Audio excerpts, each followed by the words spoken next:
just a little bit. That should be good. We'll see who else on here first.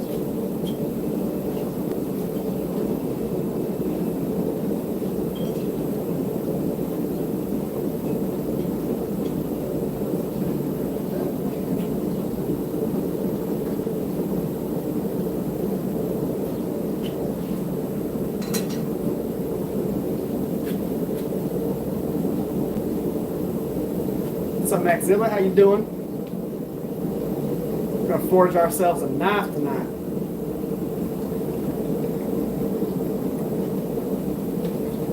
And you were yes, you were the first. Almost forgot about that, but you didn't, so that's good.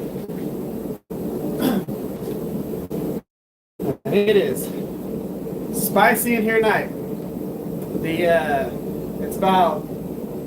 It's in the 90s outside. Yes, you will, Jeffrey.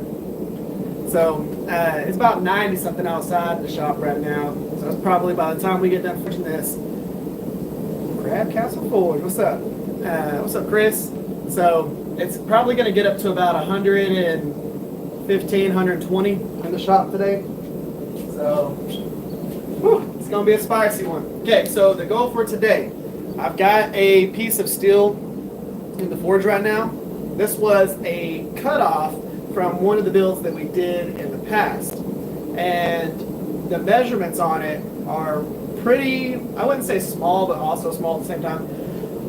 We're going to see how big of a knife I can forge. What's up, Mom? How you doing? We're going to see how big of a knife I can forge out of this piece of scrap 5160. So it's only about 5/8 of an inch tall, about 3/8 of an inch wide at the widest part, and then it goes down to about 1/2 inch tall by about 1/4 of an inch wide. And it's about 5 inches long. We're gonna see how big of a knife I can forge out of this piece of steel. Right now, I've got what's gonna be the tang in the forge. We're bringing it up to temp. Go ahead and turn this a little bit.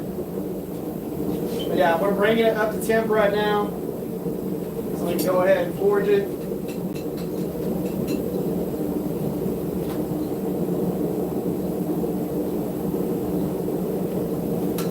But yeah, this is going to be pretty cool.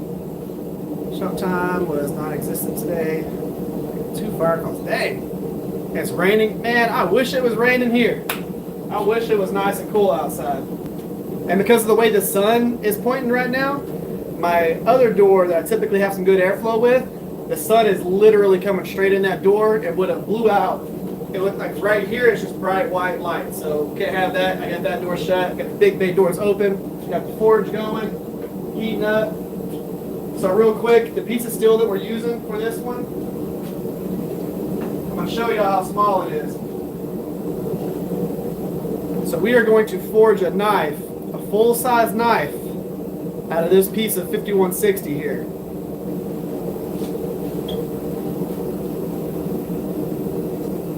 It's going to be all about material management. It's going to be all about getting everything to go where we want it to go. What's up, Pinto? How you doing? What's up, Mule? But yeah, we're going to make this thing happen. We're going to be sweating up a storm. Oh, by the way, I did start a new job this week, so working for Pepsi. Boy, that's a hustling job. You get up early. And one day I got up at 3 a.m. to go to work. By the time I was finishing work, I was watching people.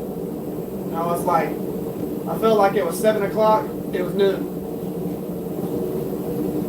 Okay, so what we're going to do is go ahead and pull our hammers. We're going to use the dog head today. We're going to go ahead and use the straight peen cross peen today.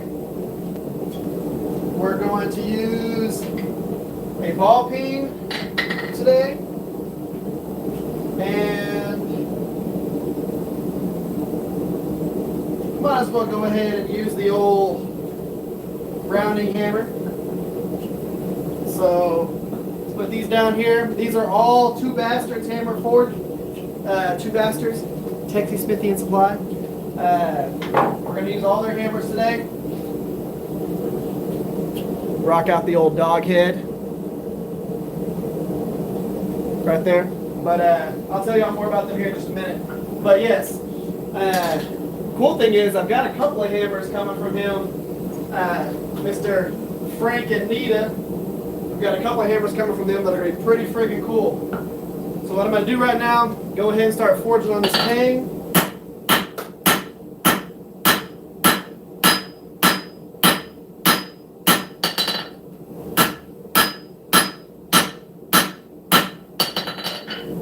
So I went ahead, just started forging it, getting it down a little bit. I'm going to show you how I'm going to use the ball peen here in just a minute.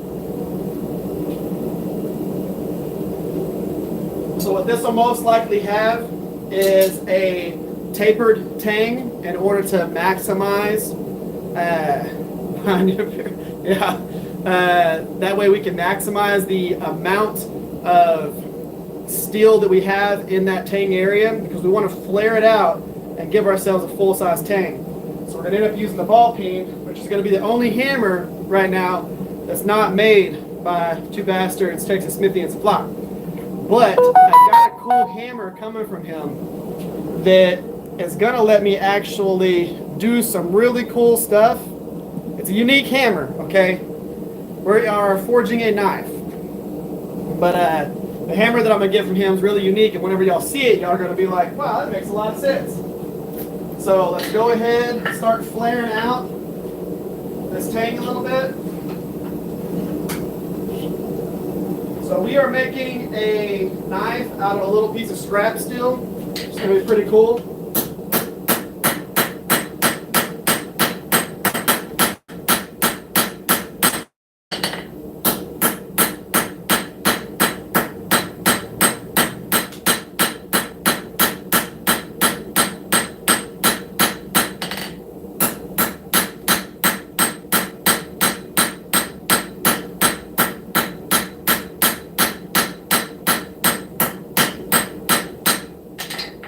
See here, all we did was we used that ball peen to just come through here and beat the heck out of that thing. We still have a little bit of meat on there, but flare that out so that we can actually create the butt of this handle here. So now that I'm comfortable with being able to get the height that I want, we're going to go ahead and start forging this, and we're going to basically draw all the material out this way and get as much height out of this as possible, because we got a nice big material, a big chunk of material right there. This is about 5/8 of an inch tall by 3/8 of an inch wide.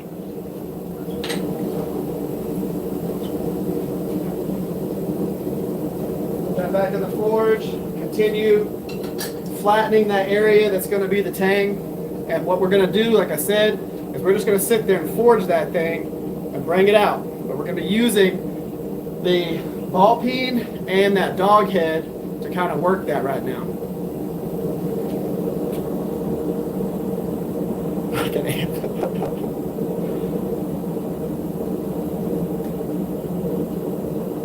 It's available to take a drill bit. Distal.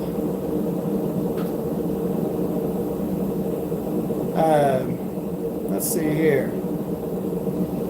Hey, again from Australia. What's up, Scott? Australia. You know, actually, you say 60-year-old fan. So my main demographic is actually like 25-year-olds up to like 75-year-olds. So it's pretty cool. And then 95% guys. Tornado Garden, what's going on? So we're going to keep working on this. I'm definitely not in my normal forging attire, seeing how I'm rocking out shorts and low socks.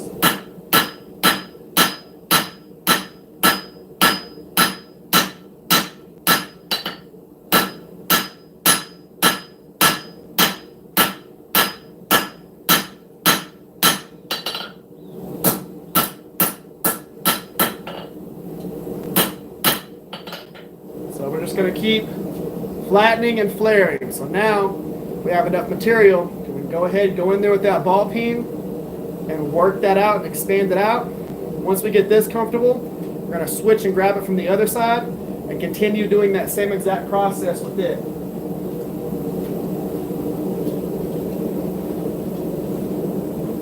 I think I'm going to be able to get a pretty good sized knife out of this.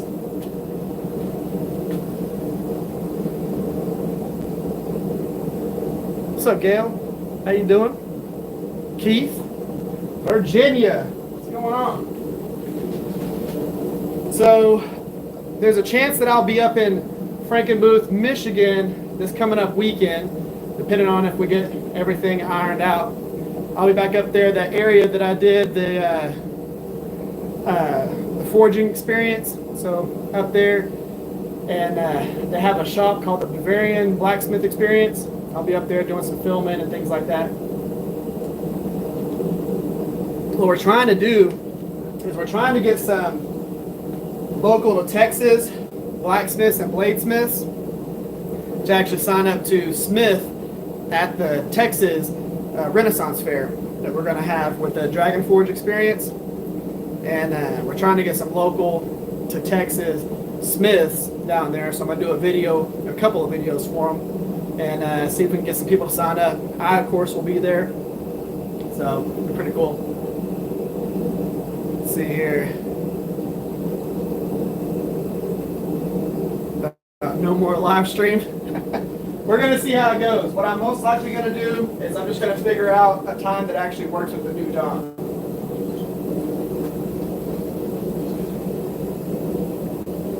So I'm just going to kind of play that by ear and figure out what we can get. We're going to switch to the straight peen, cross peen, and draw this out.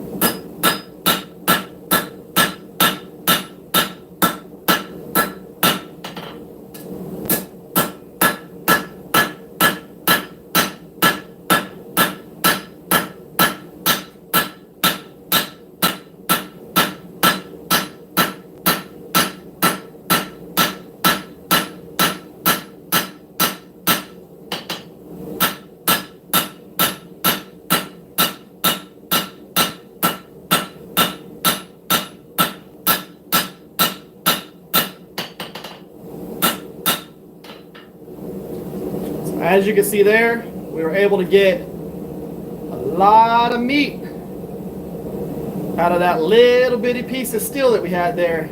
So that was only 1/2 inch tall by 1/4 of an inch thick. We're going to be doing a distal taper on the tang. But as of right now, that is a pretty standard size tang. So it's one of my EDCs. It's bigger than that. So, EDC size. I think we're going to get a full-size knife out of this thing. Let's go ahead and switch to the other side. We don't need to worry about smoothing everything right now at this point. We'll do that when we actually go through and start cleaning everything up. So for this beginning forging stuff, I'm actually using the Vevor tongs that I'm going to do a video about. So these just have that nice square jaw, which works real well with the piece that we're working with. These are some good tongs right here. Vevor tongs. So we got these. We got some offsets, and of course the wolf jaw ones. But those are some good tongs. We're going to switch to the ones I talked about in the last video that we did for the Shop Talk Tuesday. We're going to switch to those. I'm going to change the jaw a little bit.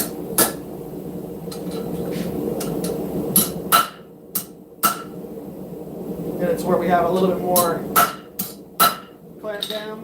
So a lot of people don't know, but you can actually adjust your tongs really easily. I just needed it to where I can actually clamp down easier on this thinner material.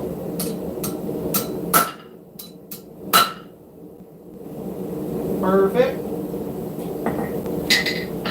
Switch back. dog head right there.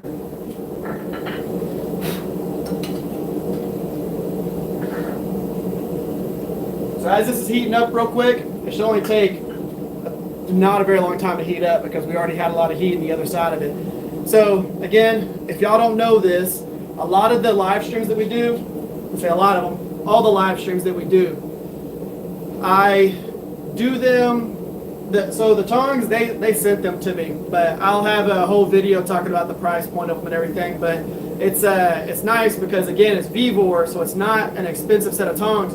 For the tongs that you get for this, you're getting 3 or 4 of the tongs, and I mean, they're the price of some places singular sets of tongs. So for a lot of people that don't know, the live videos that we do, the live streams that we do are sponsored by Two Bastards, Texas Smithy and Supply. So the Two Bastards are Frank and Nita. They're local to Texas. They make all my badass hammers. Two Bastards right there. They've been doing this for 6 years.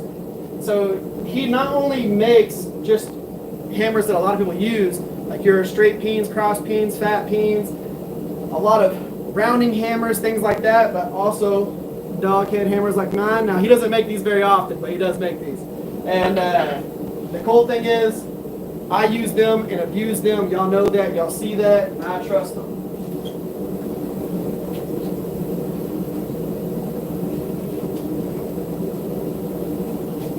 All right, let's go ahead and start forging this bigger section out right here.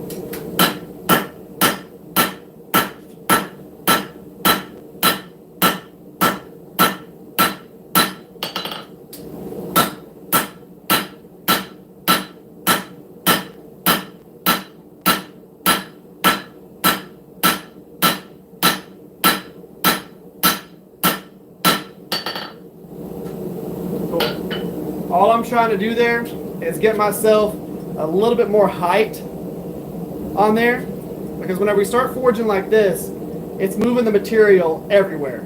It's going this way, it's going this way, because we're just smashing it flat on there. I wanted to get a little bit wider so that I can come in here with my cross peen and draw this material out.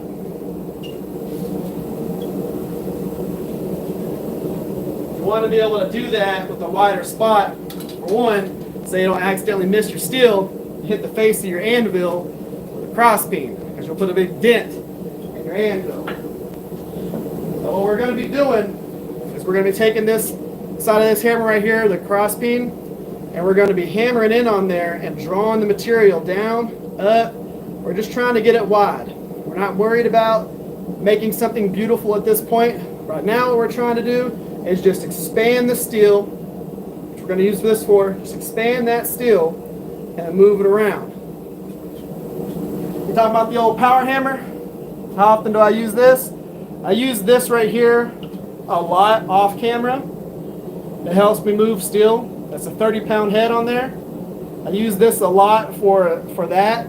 And then on the live streams, I tend to use the good old, the arm mechanical hammer. So let's go ahead and pull this out of here. We're going to be going on the sides there and drawing that out.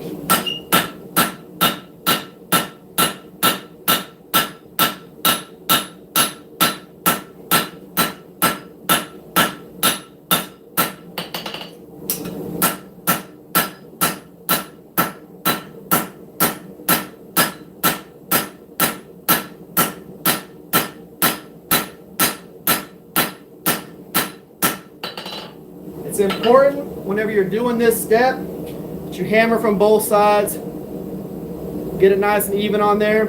Again, we're just going to continue pulling this material out as we go and getting it down to about, I'm going to go with about 3/16 of an inch is what I'm going for on the width there. But at this point, we're not really focused on trying to make something super pretty. All we're trying to do to lick the hot steel. So it's not necessary to try and make something pretty at this point. All we're trying to do right now is get the material moved and flat so that we can actually start forging it into a knife. So we're trying to take it from this weird square long object that didn't make any dang sense to forge into a knife. We're trying to turn that into a knife. So we got to get the steel going in the right direction. So to give you an idea of what we started with, we had a piece of steel that was this wide right here. So that wide by about that tall, and it was long and it tapered down to the end. So I started off about 5/8 of an inch tall and went down to 1/2 an inch tall, and about 3/8 of an inch wide down to about 1/4 of an inch wide.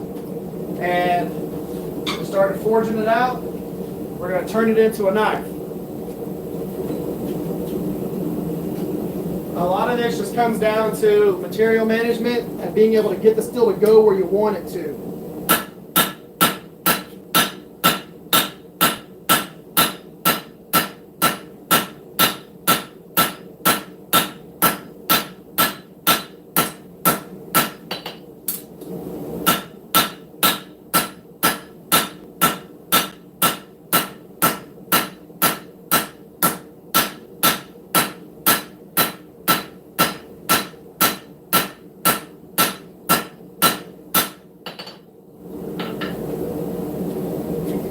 See all those crazy hammer blows right there? Of course, on the side that the anvil's on, it's smooth. We're not worried about making it look pretty. We're just worried about moving it.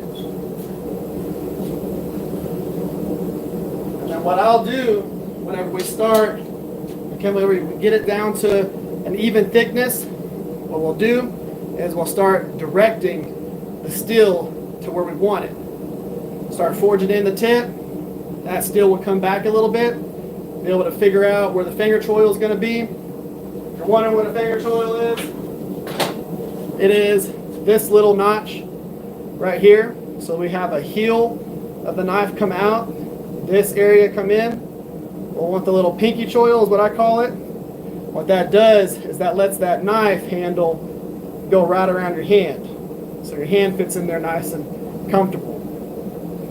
We're going to be doing a distal taper like this right here, where the tang comes down to where it's thinner, and thicker up here in the ricasso area. This one, of course, has a distal this way and this way. But we're going to be doing that to maximize the amount of steel that we have. Drink some water. And get back after it.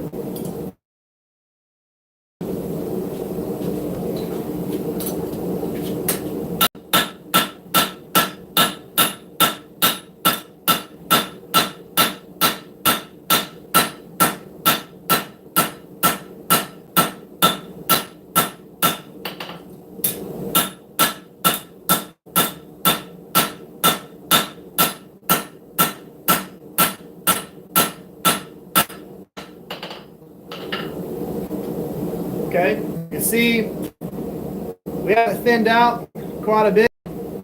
It's not smooth at all. The next heat that we're going to do, we're going to smooth it out. What I'm going to do is I'm going to start directing the steel to go the direction that I want it to be. We got to flatten it a little bit, start forging in the tip. That way we have that defined. And then figure out exactly where our handle is going to be. So where the tang is going to end. Basically, we want to figure out where the transition between the handle and the cutting edge is going to be. And we'll start moving material to appropriate sections from that point.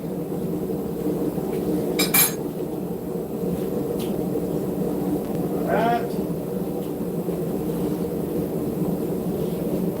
Basically a planishing phase, so I don't need a ton of heat in there.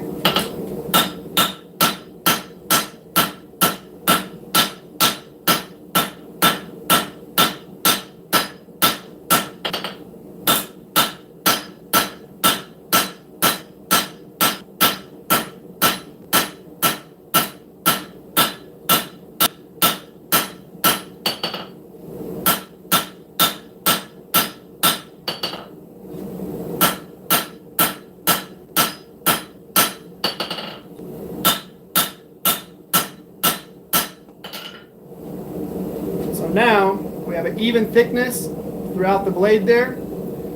So we might as well have just started with bar stock at this point, because that's what we just made out of non-bar stock. Flip it over.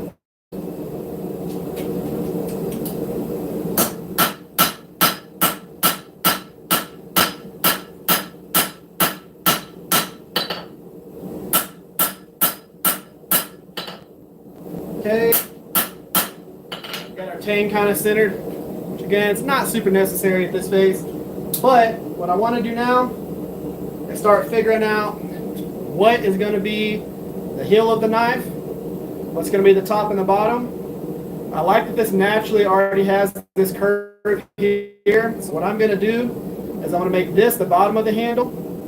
This side over here is going to be the spine that naturally has this curve right there. It naturally has that curve built into it. So we're going to utilize that. This is going to be our handle. So what I'm going to do, grab this. I know that this width of this step down right here is the width of my hand.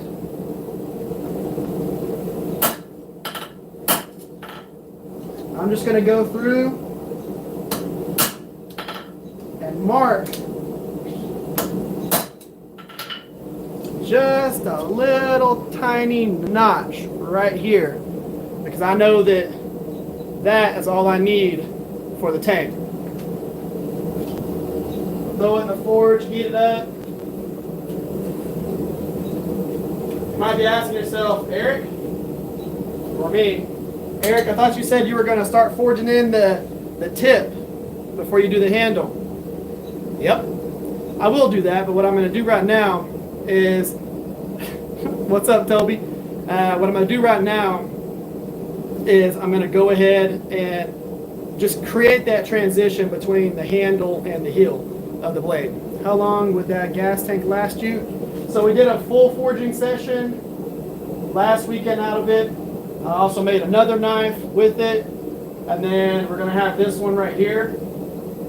So a while. I wasn't trying to show people what I'm doing. It typically takes me less time to forge a knife, but whenever I'm trying to explain things as we go, it takes a little bit longer. Plus, a lot of the knives that I forge for the live streams are one-offs. They're just one-off customs. What's up, man? How you doing? Welcome back. So it's one of those. Almost everything that I forge for the live streams are one-off. So it's the first time that I'm forging them. So y'all are getting to see it the first time that it's ever been done. Redirect my fan just a little bit. So it's this is the first time that I'm doing one of these. Right. Go right down that little notch area.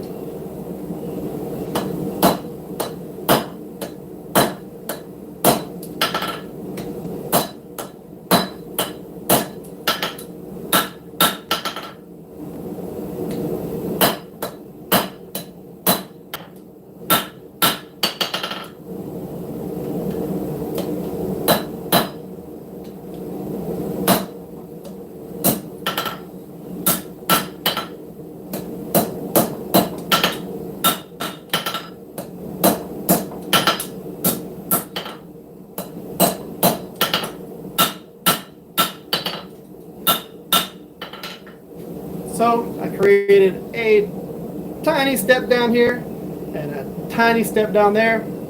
Those are going to be the handle. We don't need to mess with that again for a little while. Right now we're going to start working on the blade. Now remember, at this point when we're in material moving phase, it doesn't matter what shape it's in, all that stuff's going to get straightened out whenever we actually get to that point. So what I want to do now is I want to go ahead, forge in our tip, and then I might go ahead and come back and work on the handle a little bit, but get this material right here into a point. To do that,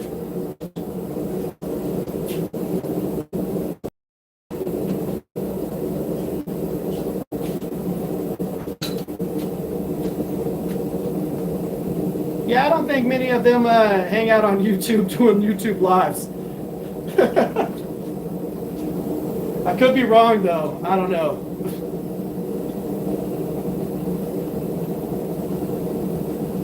Yeah, the forge is homemade. I've got a video on it on the channel. So it's got a 18-inch chamber on there, 2 burners blowing in from the side. The way that this works is the burners blow towards that wall over here. So they blow towards that wall and they create a vortex in there.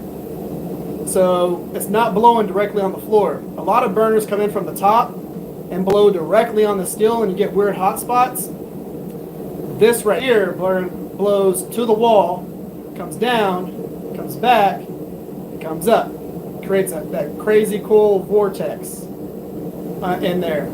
And it keeps the heat consistent so you don't burn your steel very easily. So whenever the inside of my chamber is, let's say, 2,000 degrees, it's a consistent 2,000, not 2,000, but directly under the flame, 2,600 or something like that.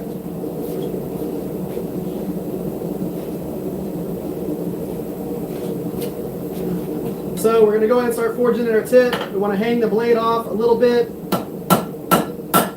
Hammer in behind the edge.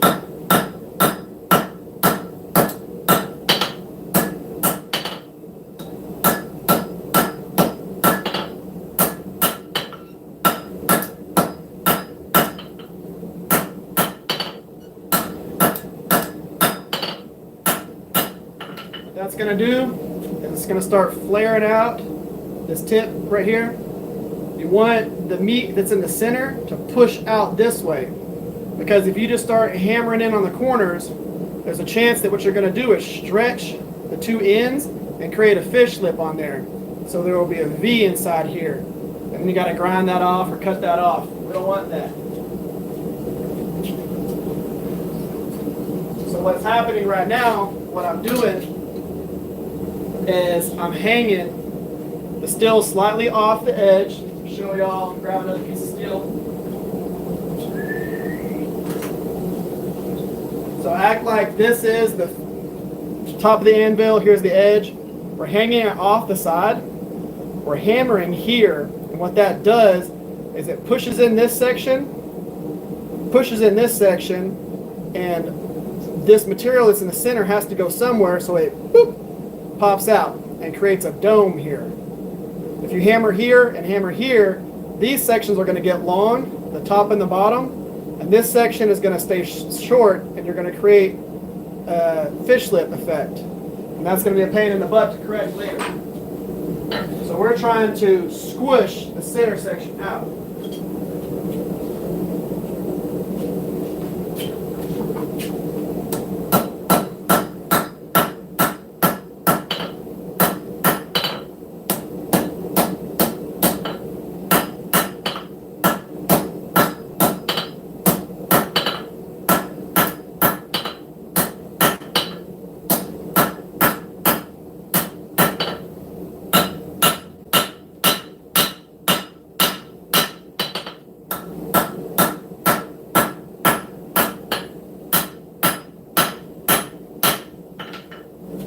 So we were able to start a tip, 0 fish lips, working our way in. Now again, does it look like a knife yet? No, but it will when we're done, because it's going to be as close to forge to finish as possible.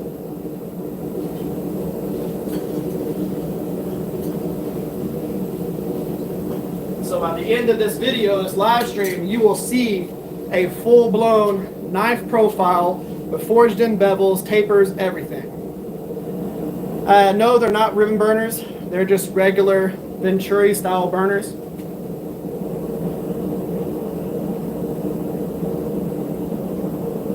Yeah, if you change it to the side, because originally I had this one set up to where they were blown from the top. Now that's not why the bricks are on the top here.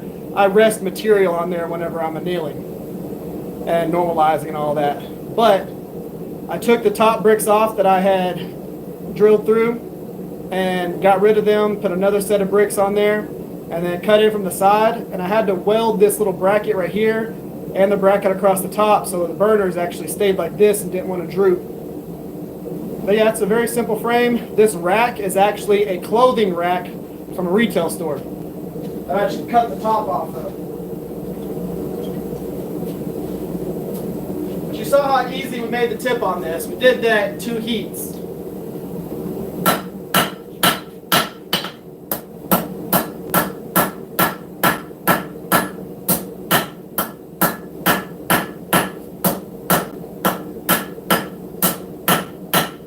Able to get a nice fine tip out of that without having to worry about doing too much work.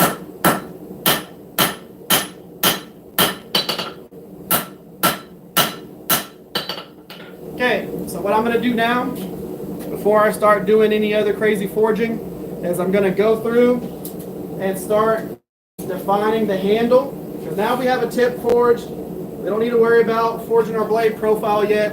We're going to end up drawing this heel out some and doing all that. We want to go ahead and get our handle roughly to about 75-80% done, and then switch back to the blade, get it 75 to 80% done, and then we want to go back to the handle, do planishing, do fine tuning, make sure things are lined up, and then do the blade and finish that out, planish the whole entire thing.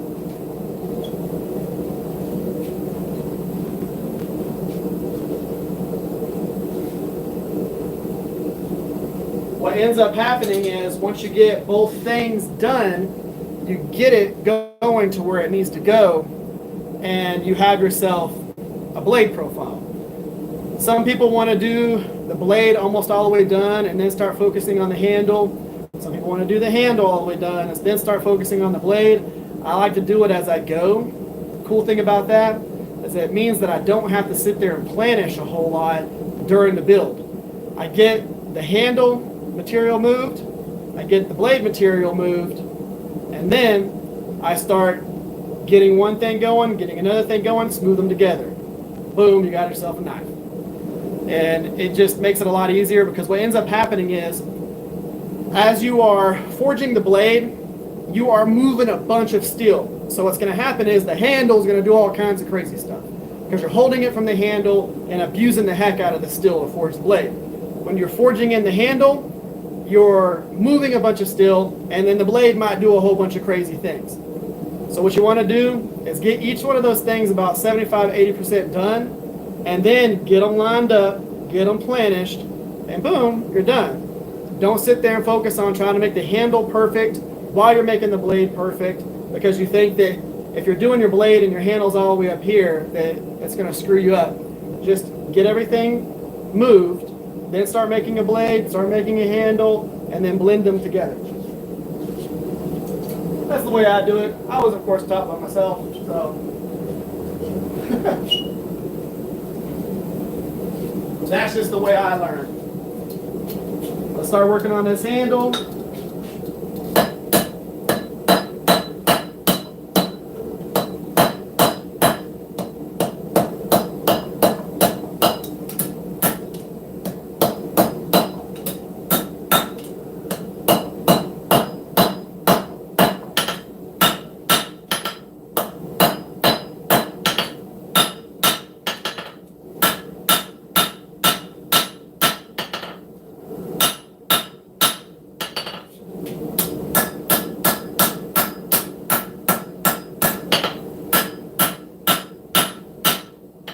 What's going to end up happening is we'll end up having this little area drop down a little bit more. We're going to thin this out a little bit.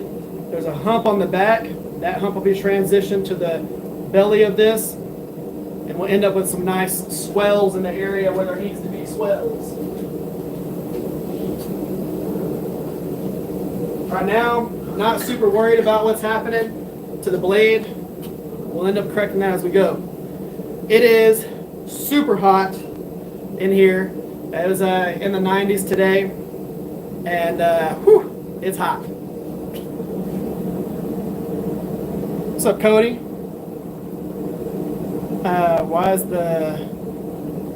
is it not melting the metal on the hammer? It doesn't do that because the hammer is not hot.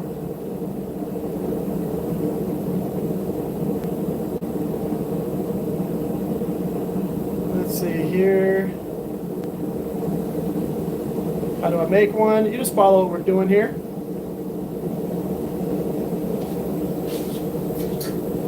Let's see. Continue working here. What I'm going to do is I'm going to flare out the end of this tang a little bit. Let's go ahead and switch to the old rounding hammer.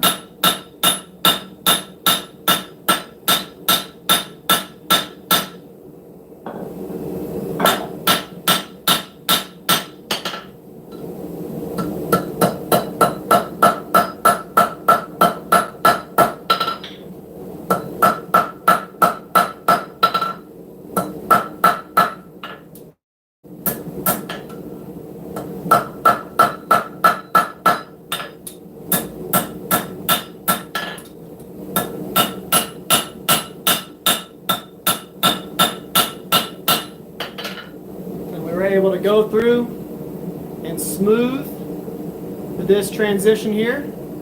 Clean that up. Now we'll start working forward just a little bit. Let's shift the anvil back.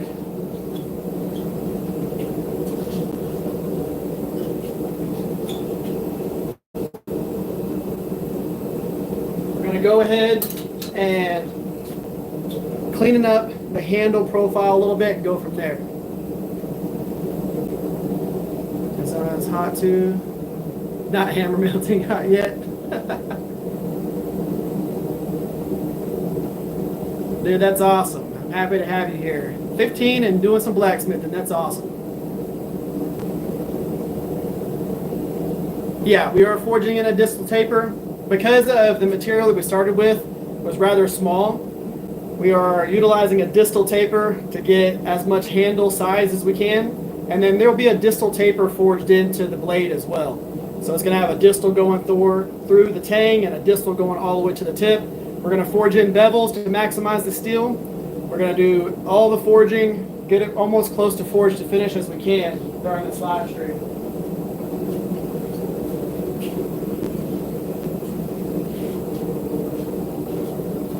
Let's go ahead and work on this finger choil area.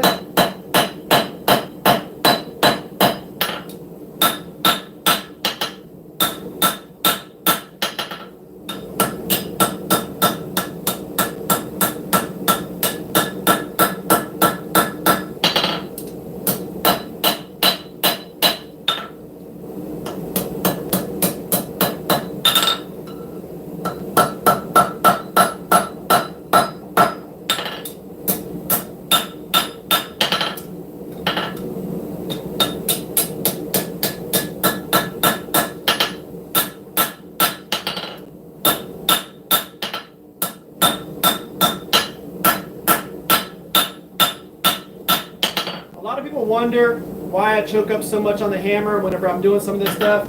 If I'm really forging, trying to get a lot of material, I'll pull back on the hammer a little bit. Whenever I'm just fine tuning, I'll be choked up on the hammer quite a bit.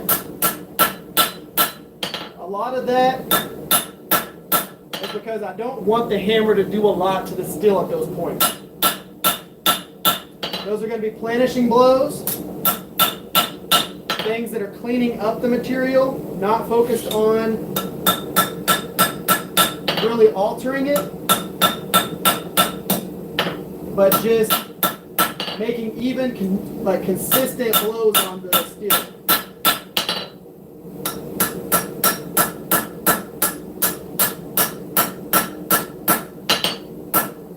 I don't need a bunch of heat in it at this point because we're doing a lot of planishing. The hotter you have the steel when you're forging, the more stuff happens to it when you're forging. If you're just trying to planish and clean things up, you're not really abusing the steel a lot. So you can have it colder like this. It's still hot. If I touch this, it would absolutely burn me. But it's cooler so that as I'm just doing the hammer work on it, I'm getting it nice and clean and even without abusing the heck out of it, putting big dents in it that I'm going to have to correct later. But right now, Our handle profile is looking good. It's nice and clean. It has a decent swell on the belly and the spine. Now we can go ahead and start working on the actual blade side. We've got plenty of material there. So what we're going to do now, grab it from the handle side and start moving the material. We're going to go ahead and get this thing straightened out a little bit. Going from there, all I'm going to do is I'm going to heat it up and then hammer here before we actually, so hammer here with this on the anvil before we start thinning this out. We're going to have a lot of meat to be able to hammer on there, and we're not going to be abusing it too much. If we went ahead and drew out that heel and made that cutting edge super thin and then tried to hammer from there, it'd just start folding the cutting edge. But while we have all that thickness there, we want to hammer on it, pull it down, and then start drawing out. And all we'll have to do is make slight incremental adjustments as we go. How much is an anvil? So if you do an anvil like this Vivor right here, you're looking at, depending on whether it's on sale, about $250 to $300 for a 130-pound really good anvil. If you go with one like this, a vintage anvil, you're going to be looking to pay, this is 170 pounds, so you'll be looking at about $1,000 for one like this. So this has, of course, a very hard face. The face on this one right here is really nice. It is a cast steel anvil. It's not a cast iron anvil. So it's got a lot of rebound on it. I use the heck out of this.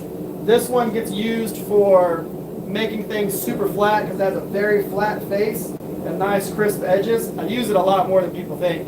I just forge and do a lot of abusing the steel on this particular anvil, which is my 19, I think it's 1910, 1908, something like that, Trenton Ajax anvil.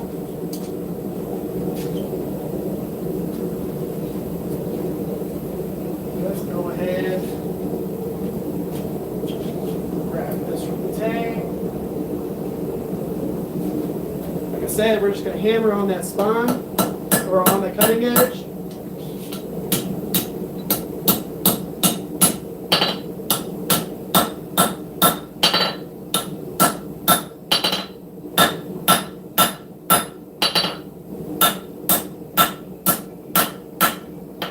That does is that got rid of that dip that was right here. Our tip is pointed all the way up here, so we're looking good.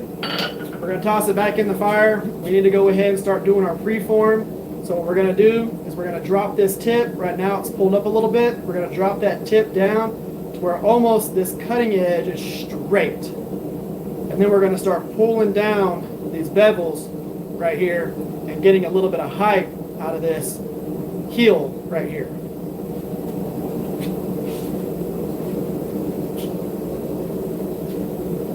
This is where we start really making it look like a knife. Now, right now, it has a blade profile, it has a handle profile. So, I mean, technically, it is a blade-looking object. It's because you are used to hammers with half handle. Yep. Where do you center the thickest part? It's the blade. So yeah, I center the thickest part where the ricasso is. So, like this right here, this has a distal through the tang, through the tip. This is the ricasso. Ricasso area. So your handle material will be from where my finger starts back, blade here. That's your ricasso. That is the thickest part.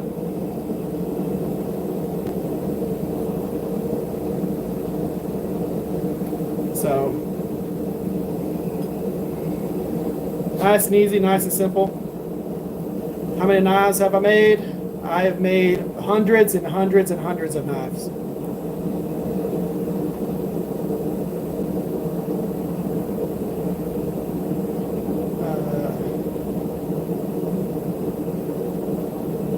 going to ask, I make position. Yep, that's how you do it. You know, that's one of the big things about having these live streams with the forging is you'll actually get to see the stuff in motion as I'm doing it. So now we're going to go ahead, drop that cutting edge down, or the tip down.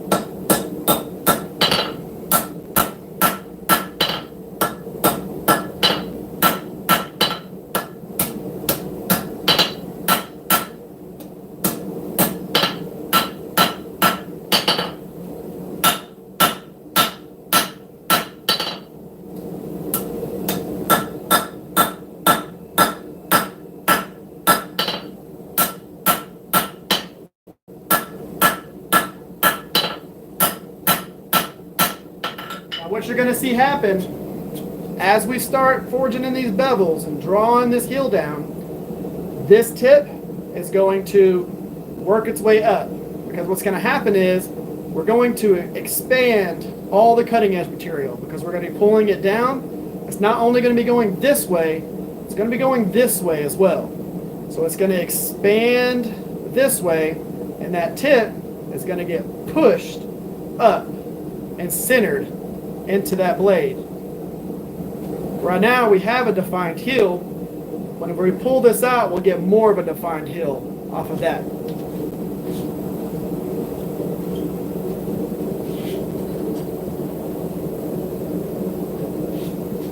So on this next heat, what we're going to go ahead and do, we're going to switch hammers again.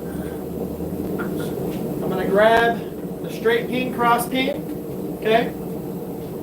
And I'm going to take the cross peen and we are going to hammer like this. We're going to pull this heel down. So we're going to start hammering about right here. We're not going to hammer all the way to the spine. We don't want to mess with that thickness just yet. We're going to start about right here and we're going to pull that material down this way. We're going to pull material and then we're going to go ahead and switch to a rounding hammer. And we're going to hammer it on it again, and that's going to move the material everywhere. And then we're going to flatten as we go. Very first knife, awesome. How far do you have to take it before you're able to start grinding on it? I mean, you could take it right now, forge it just a little bit more. Like if I just forge it all flat, you could go ahead and grind a knife out of it right now. But I want to get more height out of it. So what I'm going to do is I'm going to forge this knife to a point to where you barely have to do any grinding on it.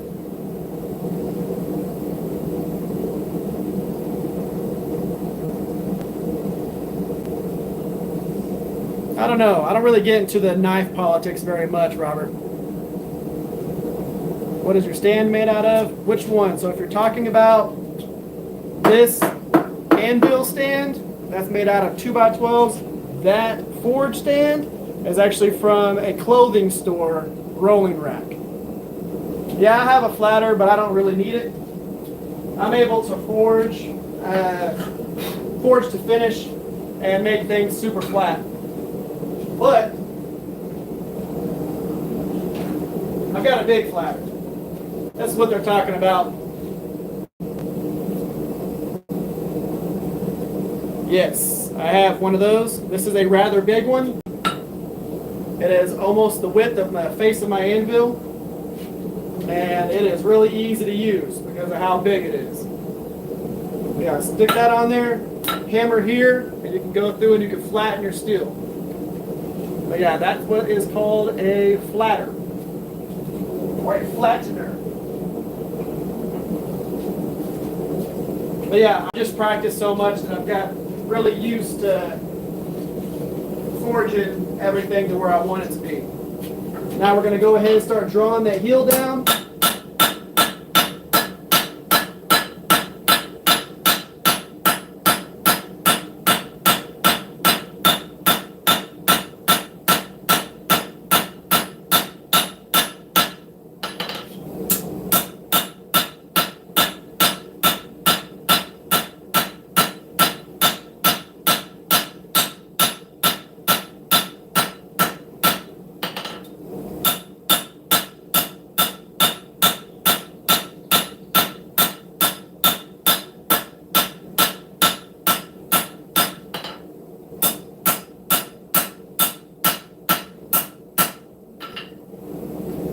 see how much heel we've got out of it just by forging in that section. So you see here, I did not hammer at all on the actual spine. Everything was from here down, all the way down. From here down, all the way down. And you can see we're starting to get that arch to the belly here, and it's already starting to pull that tip up a little bit.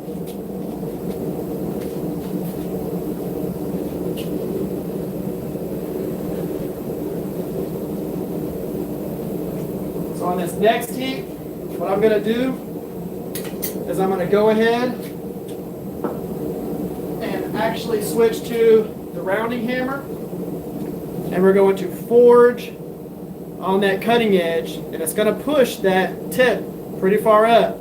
And then what I'm going to do is I will flatten everything from the spine down to the cutting edge after that.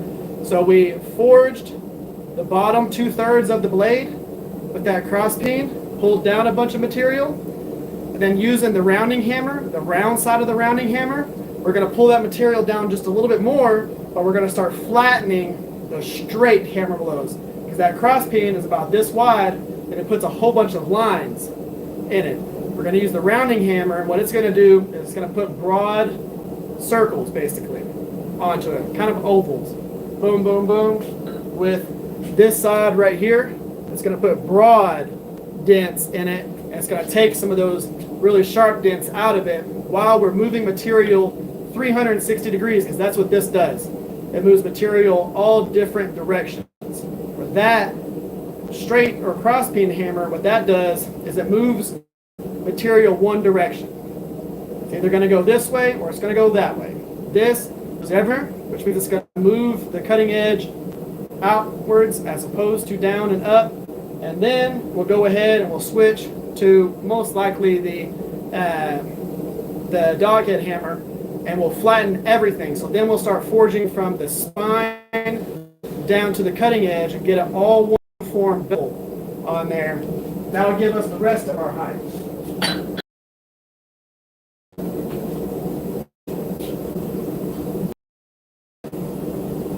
Really amazing what you can do utilizing the right hammers.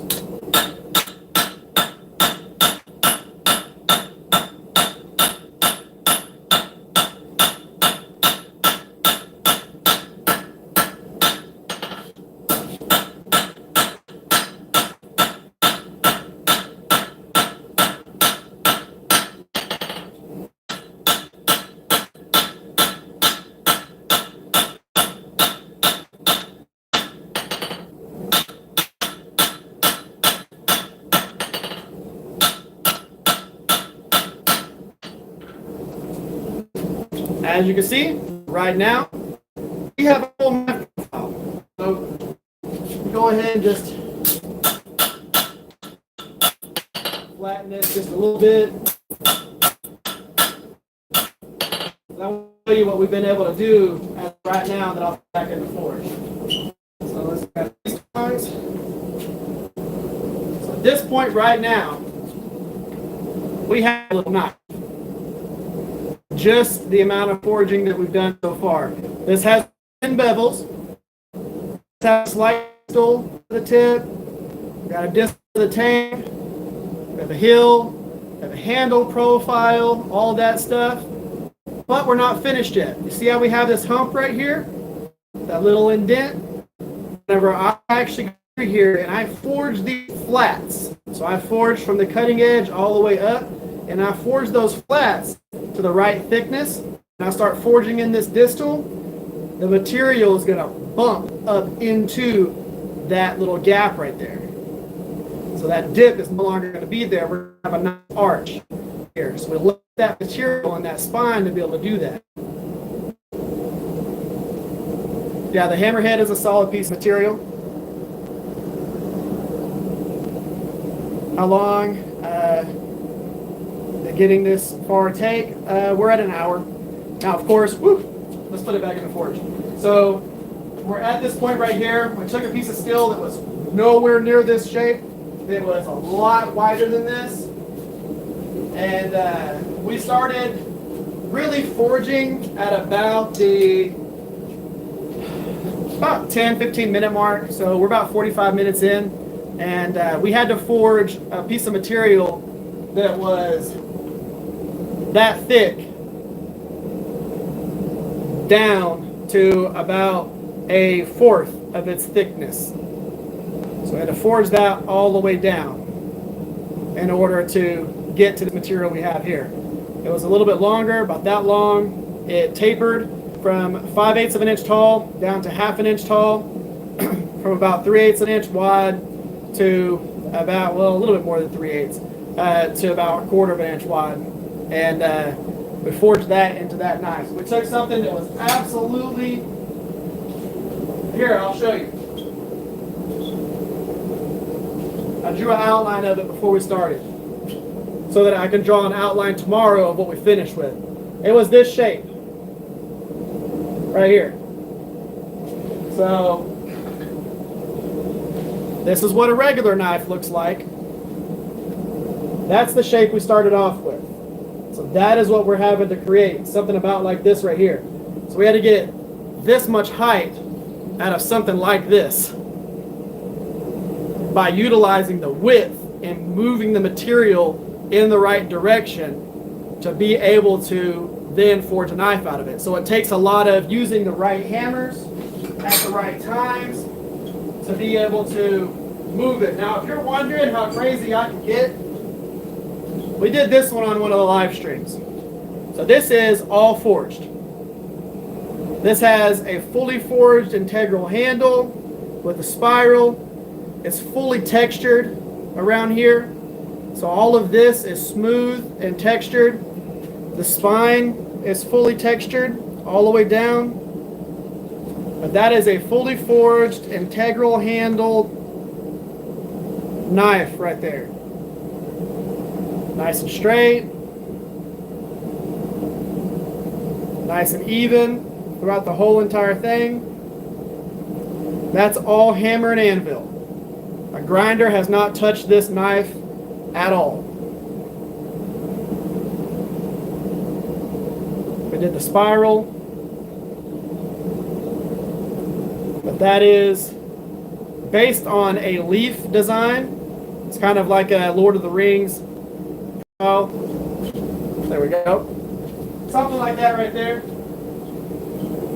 Let's go ahead and pull this out of the forge and continue forging it.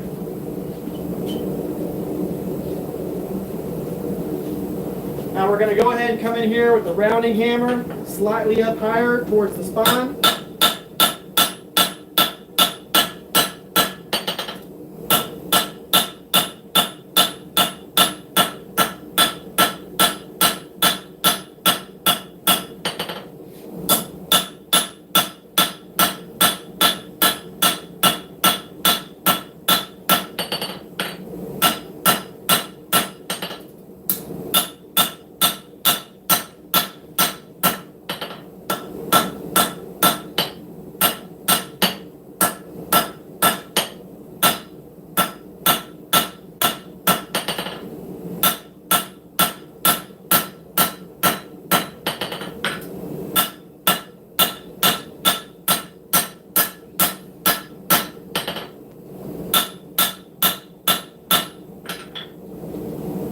We took our hump out that was right there, started thinning down the spine a little bit, getting the edge kind of where we want it. We'll clean that up as we go.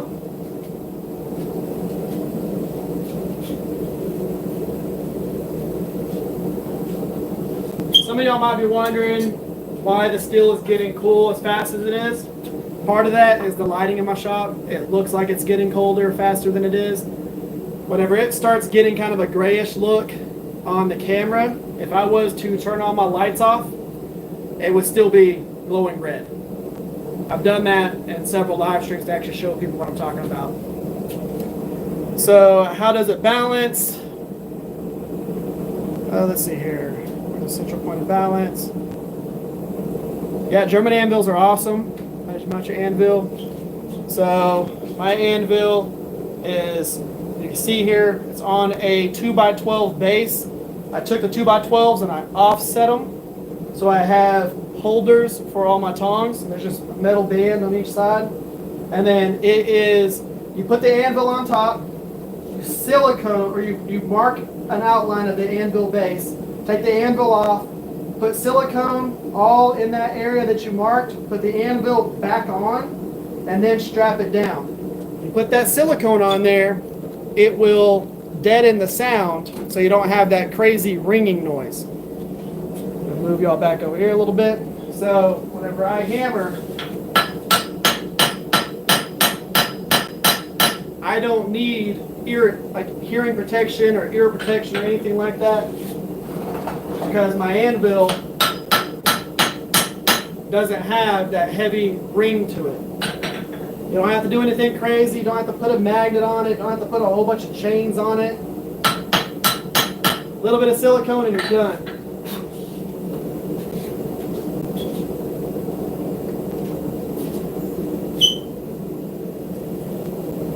Alright, let's switch to the dog head.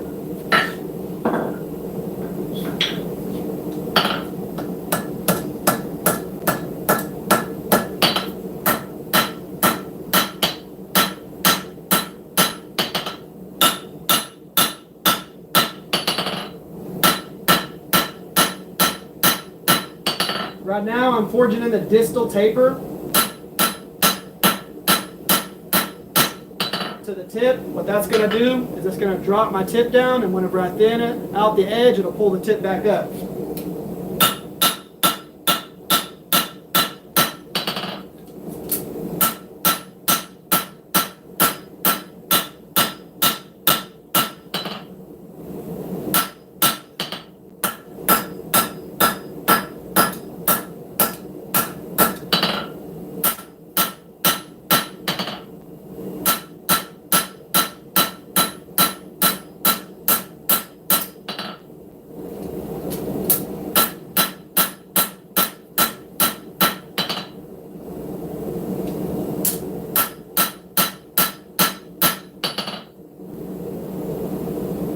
Remember, I'm not done with the handle just yet.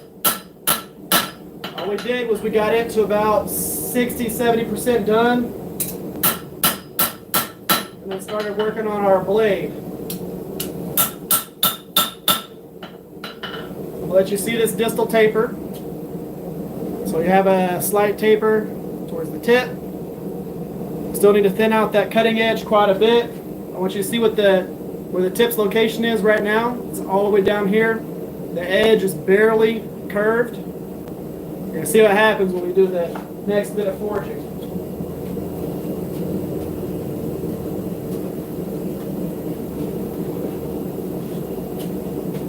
We want to be able to draw that down just a little bit with the bevels, be able to do it good.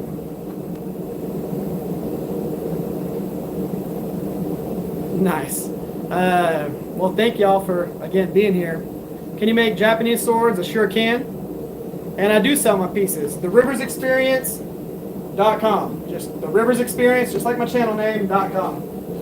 For people who are wondering about Japanese stuff, I make a lot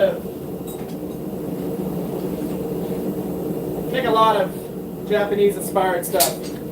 So this is a wakizashi that I'm working on right now that has a full forged bevel and spine. You can see the ridge right there because it's tapered to the spine and to the edge like an actual katana, and the tip is forged in, the actual bevel on the tip. But that's a wakizashi that I'm working on right now that I forged during the live stream. This is a Quaken. This also has the bevel forged on the spine and the edge, so there's a ridge that follows that whole entire arch all the way down it, and that will go all the way into the handle area, the tsuba and habaki and all that. Of course, my wakizashi that I made for trimming my trees, you can see how abused that thing is. I literally made this just to cut trees. It's got a zero edge on it, so the edge comes all the way down to the cutting edge. There's no extra bevel here, and that will still shave you. So I cut a tree with it a couple weeks ago, and it'll still take the hair off of you, and the sweat, and the skin. Move these real quick.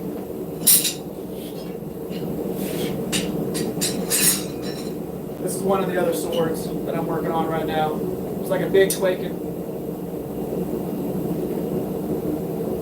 That guy right there. Whew, that's a fun one. All right, let's grab this. There's more for you.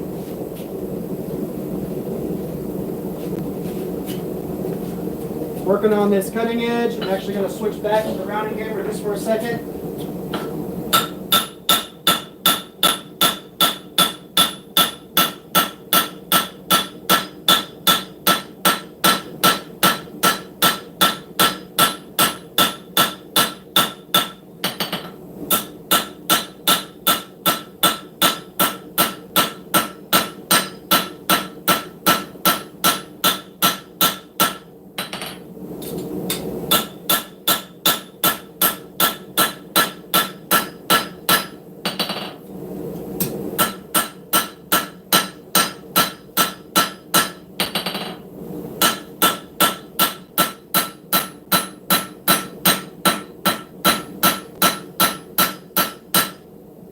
Wanted to do on that heat was really pinch the edge and thin it out quite a bit, and we were able to bring this hill down even more on there. So now that we have that pulled down, we'll be able to use our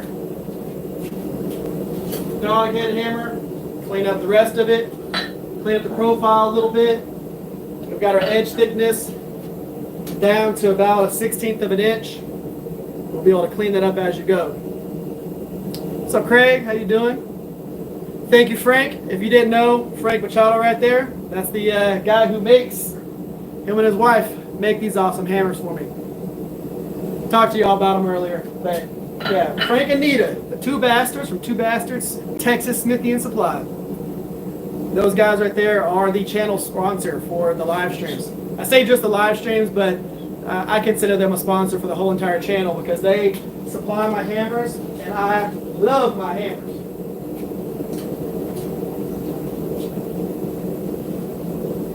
We were talking about a hammer today. I had one pop into my mind, and he was like, hell yeah, we can make that.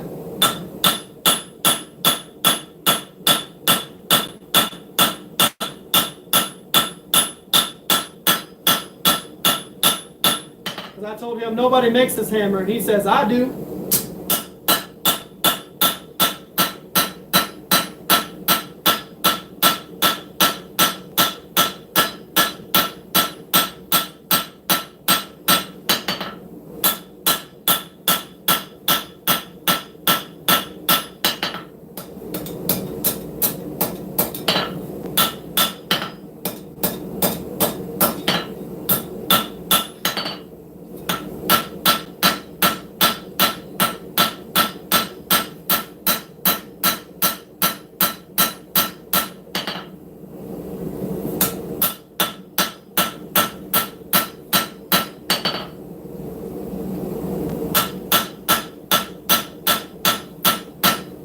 Get nice, consistent hammer blows. Treat yourself like a power hammer. Get comfortable into your position, and boom, boom, boom, boom, boom. Hammer, consistent spot, move the steel. You'll see me do that a lot. I'll manipulate the blade, and I'll be hammering in one spot almost the entire time. Instead of trying to do this, and trying to keep consistency that way. Don't do that. Now, if I'm moving material, sometimes I'll hit here, and then hit in the center, and then hit out here as I'm moving it. But whenever I'm trying to clean things up and make things straight, we want to be nice and even. You can't see it super well, the camera, but that cutting edge, let's see if I can show you all this. That cutting edge is thin right now. About 1/16 of an inch all the way down. We got a distal taper forged into there. Now it's not super straight. It doesn't need to be right now. All it needs to be is clean, because remember, whenever we actually start working on the handle a little bit more and then go back into the blade, it will planish everything and everything will even up and be nice and smooth.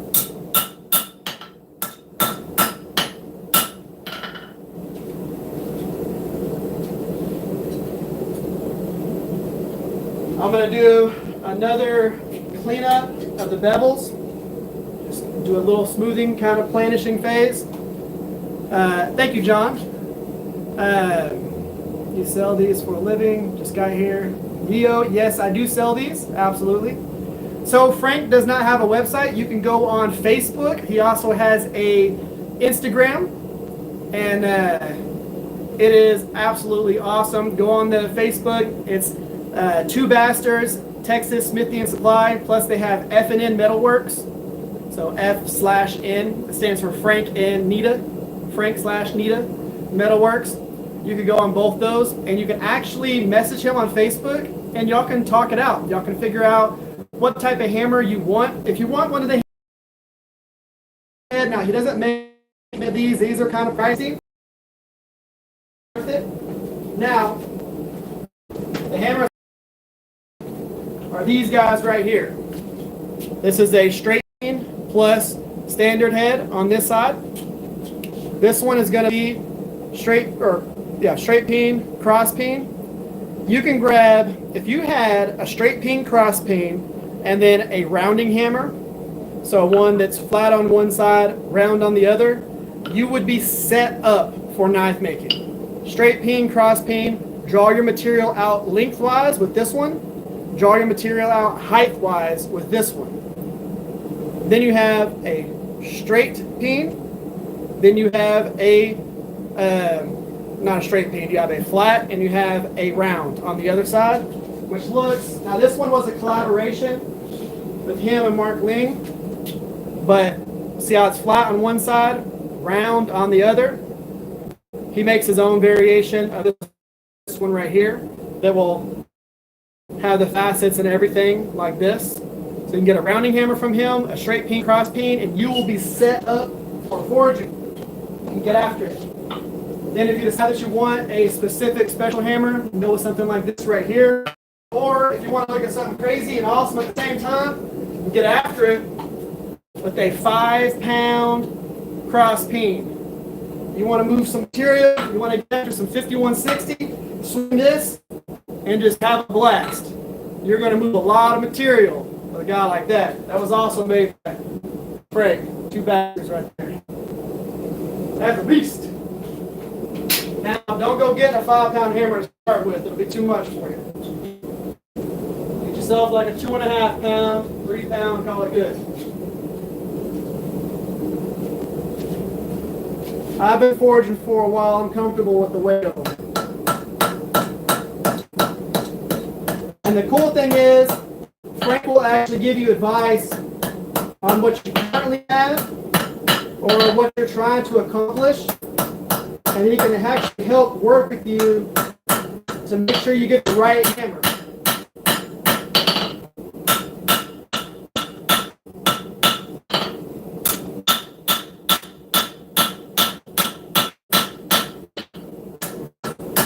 I'm going to tell you right now, you're not going to meet a nicer person than, or people in general, than Frank and Nita. You won't meet nicer people.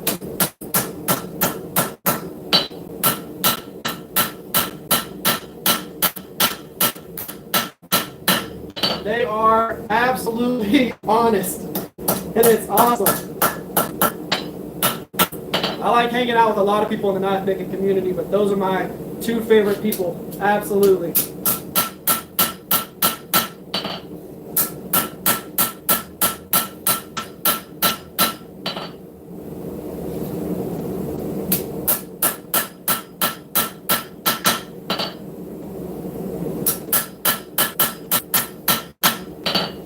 You have some people that will talk to you and to getting something that'll benefit them as the baker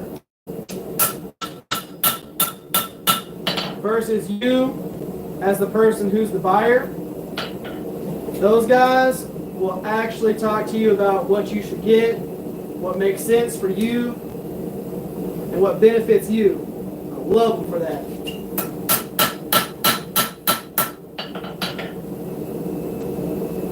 So we've got a nice, even cutting edge now. It's nice and centered. Wish the live streams were clearer for stuff like that. We've got a nice blade profile. I'm going to go ahead and start working on the handle, getting that in line. I want to bring the handle down just a little bit. We'll start getting all that lined up. Everything looking good there. But we have our bevels fully forged. We have our heel fully forged.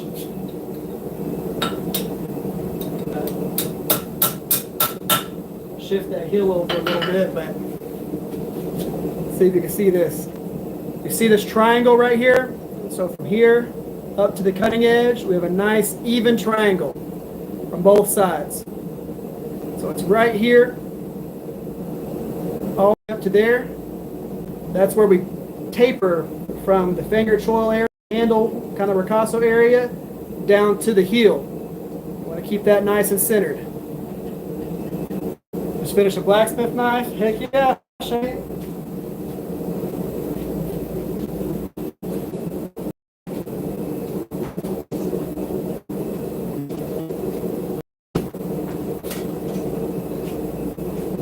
Now, one of the cool things about, you know, we're making guns, we're making knives. Yeah, YouTube's not super friendly to people making firearms on the. So we're making knives. Now, the cool thing about whenever I tell you about hammers that I use, a lot of y'all can go back and watch how long I've been using these hammers and the stuff that I've forged with them. Swords, knives, everything. So you actually see how well they perform in the videos. And there is hundreds of hours of footage of me using them. So I'm not just saying, yeah, this is an amazing hammer, and then I'm using other hammers the entire time. I'm using these hammers in these videos. You're seeing exactly what they're doing. So whenever I tell you they're worth it, they are. And they're not pricey. His hammers are not pricey. He could charge more for them. But he doesn't price gouge. Grab one of my other waters out of the cooler. Whew. It is spicy in here.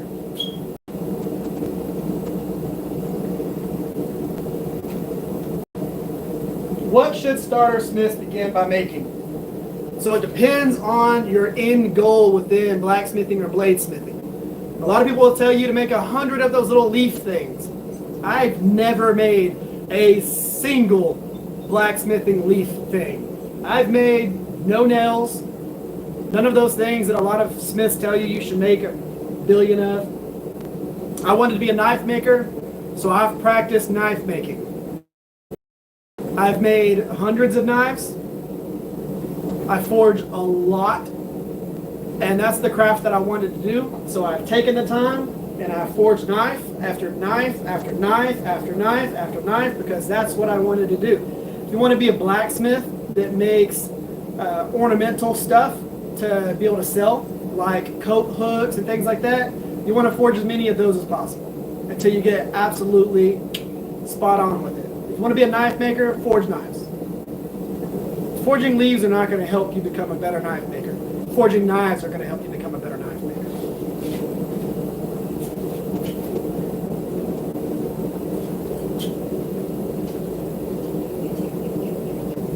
If you want to be a farrier, use horseshoes. That's what you got to do. You want to be a knife maker? Make knives.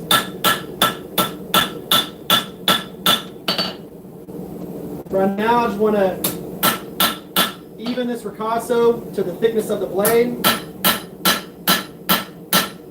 And then I can finish my distal from there.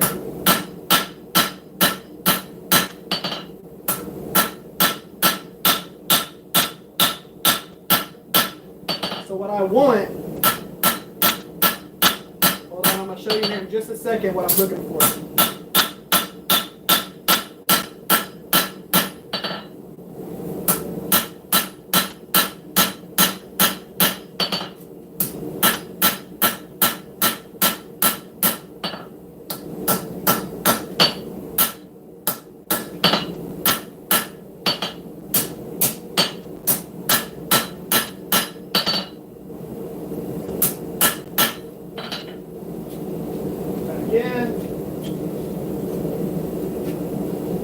Again, we're not at the full-blown planishing, making it look super beautiful phase. What I want to do, I want to clean this area up here. So the area that's going to be the flats, coming from the handle up into this area that's not going to be ground. So you see here we have bevels ground into this. Now this isn't final ground. The bevels are going to come up just a hair more, and it's going to come up higher in the front. We want this area pretty flat, so we're forging this thickness even right here, so that we have that nice distal going through the tip.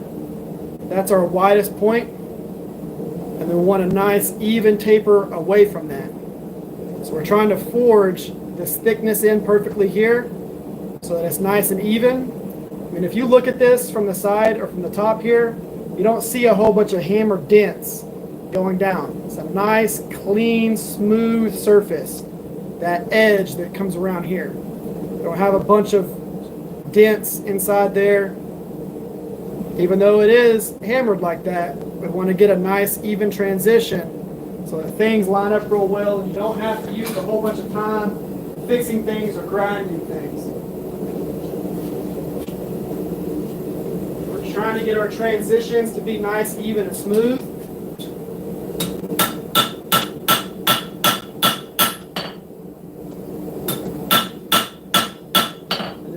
Make sure our distal tapers from that point.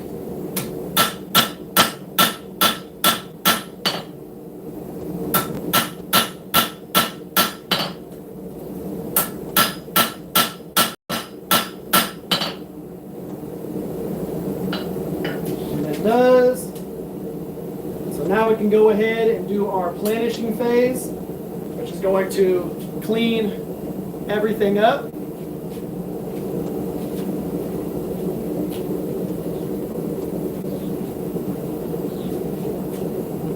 So for the planishing phase, I'm going to switch to my little video auto body hammer. I've had this hammer for about 26 years. This is just an auto body hammer. I use it for my planishing. It's a ton of fun to use that. Let's see here. Video description of this and the last few videos. Yep.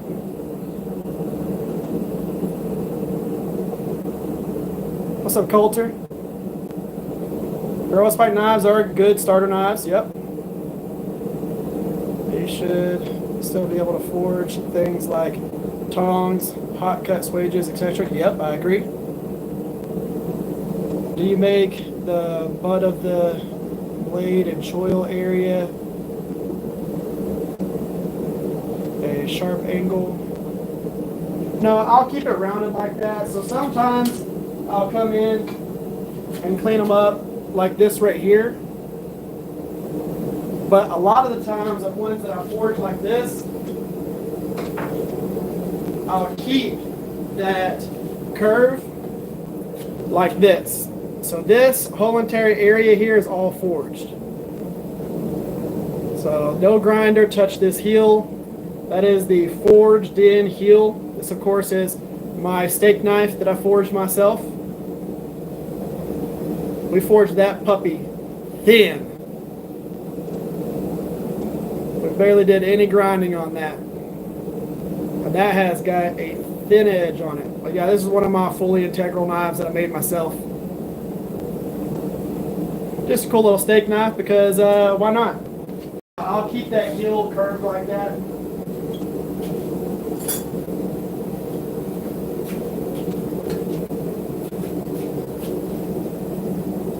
We're just going to come in, this little auto body hammer, and flatten it out.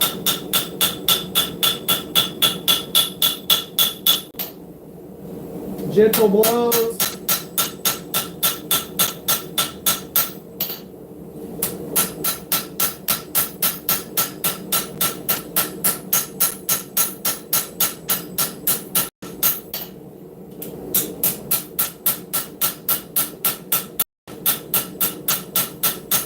As it starts to cool, a lot of your scale will fall off.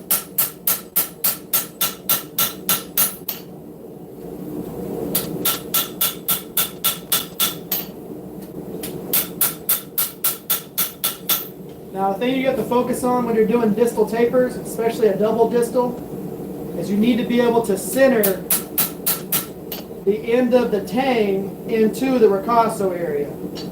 So you need that area to be centered because it's going to taper from the ricasso and be even all the way down. We did a pretty aggressive distal on this one. So now we're going to go ahead, switch to the blade side, clean it up.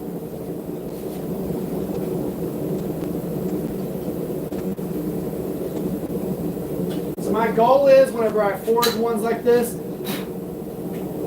my goal is to only take about a 1/16 of an inch off the profile if I've got to clean it up. I don't want to have to get on there with a marker and draw a whole new profile inside the profile that we forged. I want to use as much of the profile that we forged as possible. That's the unique part of this knife. We forged it, it's natural. We didn't have a template that we tried to forge it to. We just started forging, we just made a damn knife. From Turkey, what's up? If I tried to say your name, I would absolutely mess that up. Thank you for being here. What time is it in Turkey? Hey dude, how's it going? What made you begin bladesmithing?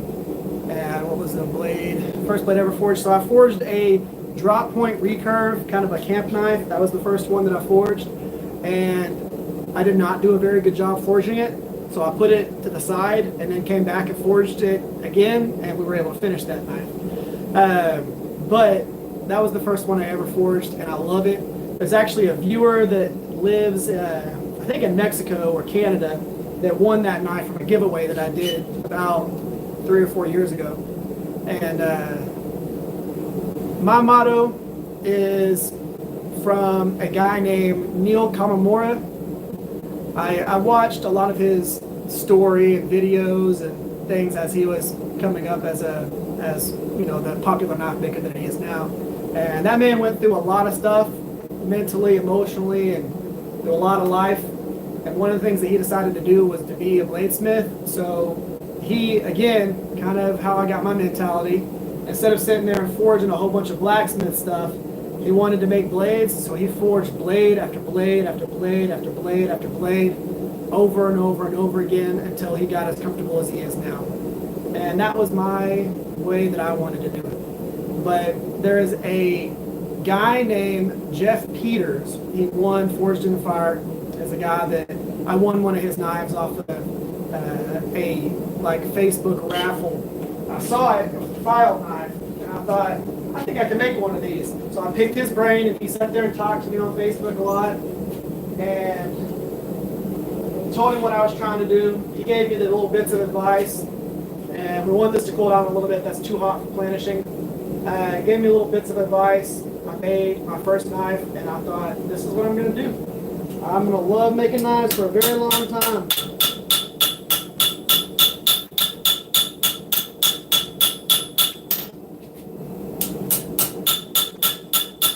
I will retire as a knife maker. Now, of course, I do have a day-to-day job. I work for Pepsi. But, yeah. Love knife making. I was a full-time knife maker for the last several months. It's just I wanted my knife making money to go back to extra money. That way I can get some new cool tools. We want a press up in here. So I needed to get a job to be able to pay all the bills so that my knife making money can go back into being extra money and not the money that we use to pay the bills. We don't need real big hammer blows for this particular part because all we're trying to do is get things centered. We're not trying to move a whole bunch of material.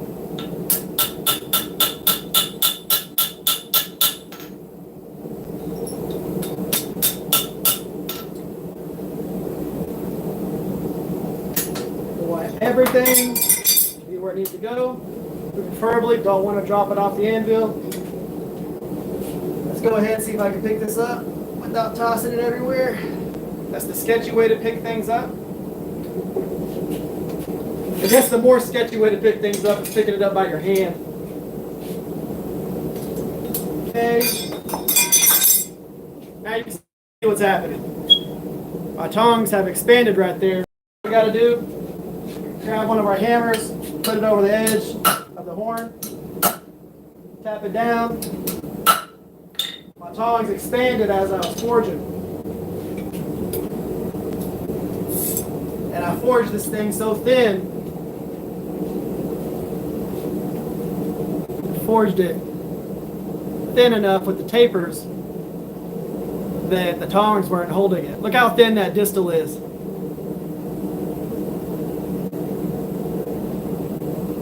Just with forging. All the way to that tip.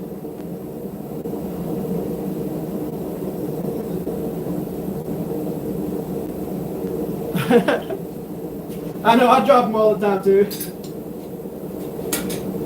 Okay, let's put this back in there. Just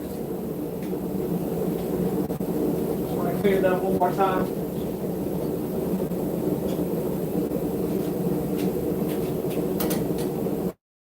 Just in case dropping it down there, that's the big thing.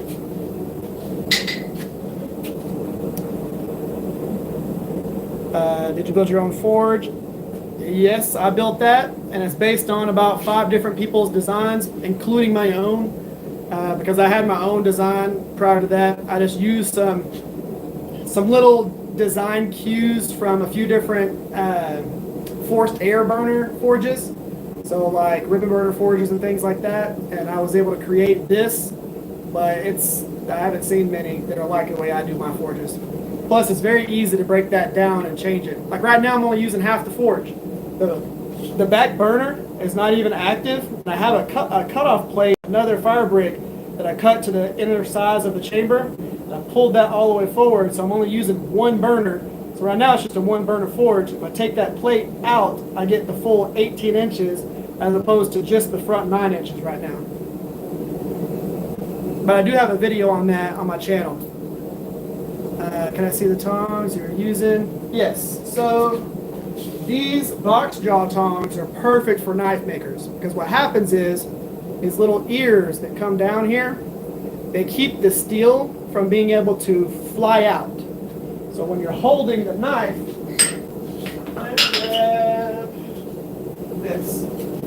even this one, it's thinner than the actual jaws here, but whenever you're hammering on it, there's no way that that is flying out because it's hooked behind this little area here.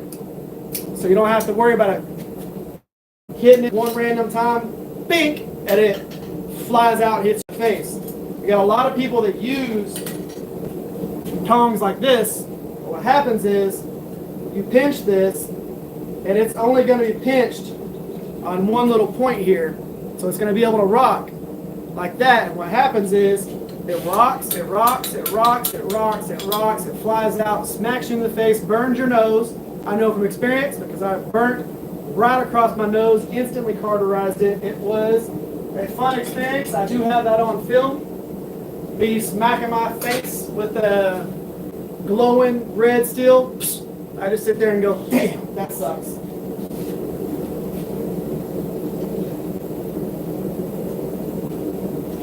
Okay, let it cool down again, just a hair. We're still pretty straight. So it falling didn't really do anything to it. Just need to work on this side just a hair.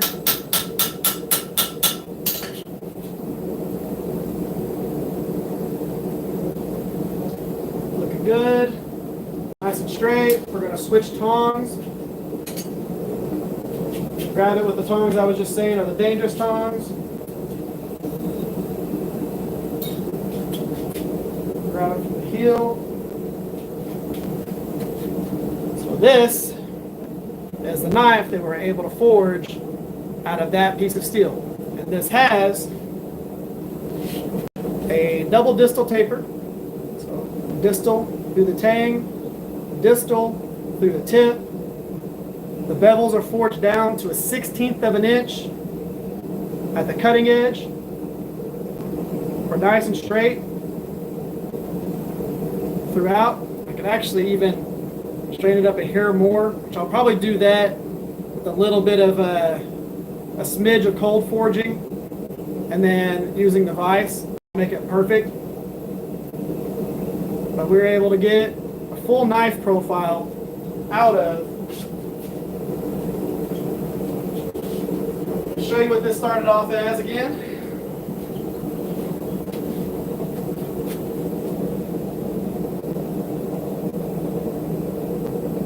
So that's the closest I can get without burning this piece of paper. So we used a piece of steel that was that big, and we forged this entire knife profile out of that. I'm like burning the paper over here. And now there's a warp to it, but I'll straighten that out cold forging. Yeah, you can see how big of a knife we actually got out. This piece of steel started as almost the same size as the tang that we forged out of this. So, not bad. Yeah, so typically what I'll do is, if I've got any little slight warps or anything like that, I'll come in after I clean some of the scale off of it, and I'll cold forge just a little bit, because all we're doing at that point is just doing a little bit of slight modifications. We need to take the heel. Might as well show you all some of this right now. We'll take that heel because it needs to come over just a hair to get in line with the actual bottom of the heel of the blade. So we need to get that in line a little bit. We need to shift the cutting edge over just a hair. Get those two things in line.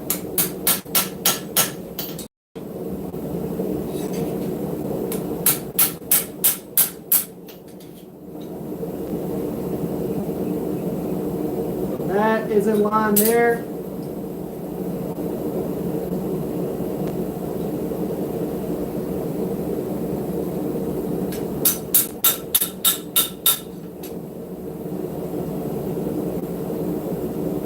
Clean that up, go back to the blade.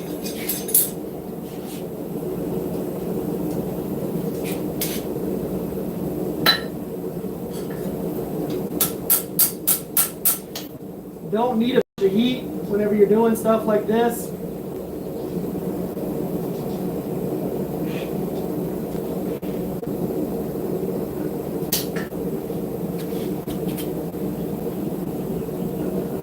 And the hard part is seeing it in the camera with the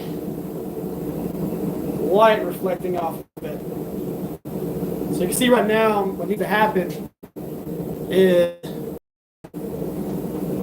the tip, because of the lighting and the shadows, looks like it's too far this way, but it's not. But what did happen is just the tip needs to tilt a little bit.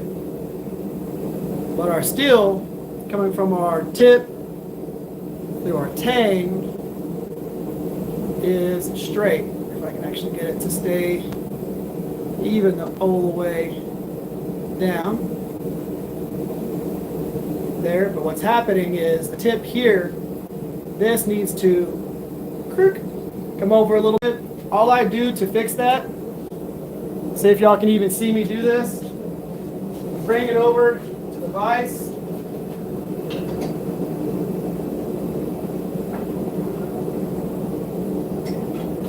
Clamp the spine into it. Let's move my little vise here. Look down it, see what I need to adjust. Take our tongs and just adjust it slightly.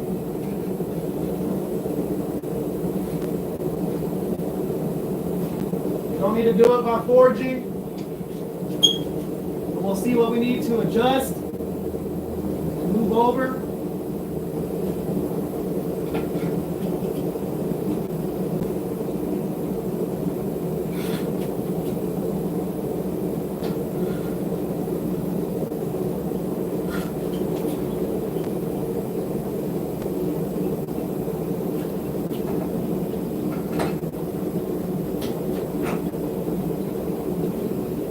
don't need to do much with that.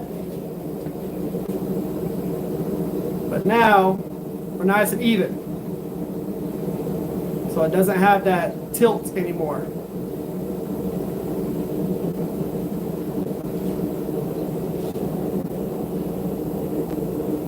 Fixed blade with titanium handle, probably could. Now we're good. Now we got our distals all through there. We don't have a warp anymore. Don't have a twist. Distal through the tip and the tang. But yeah, I'll typically go through and do those small corrections with it colder. What we need to do now is we need to go ahead and toss it in the forge and do an annealing phase.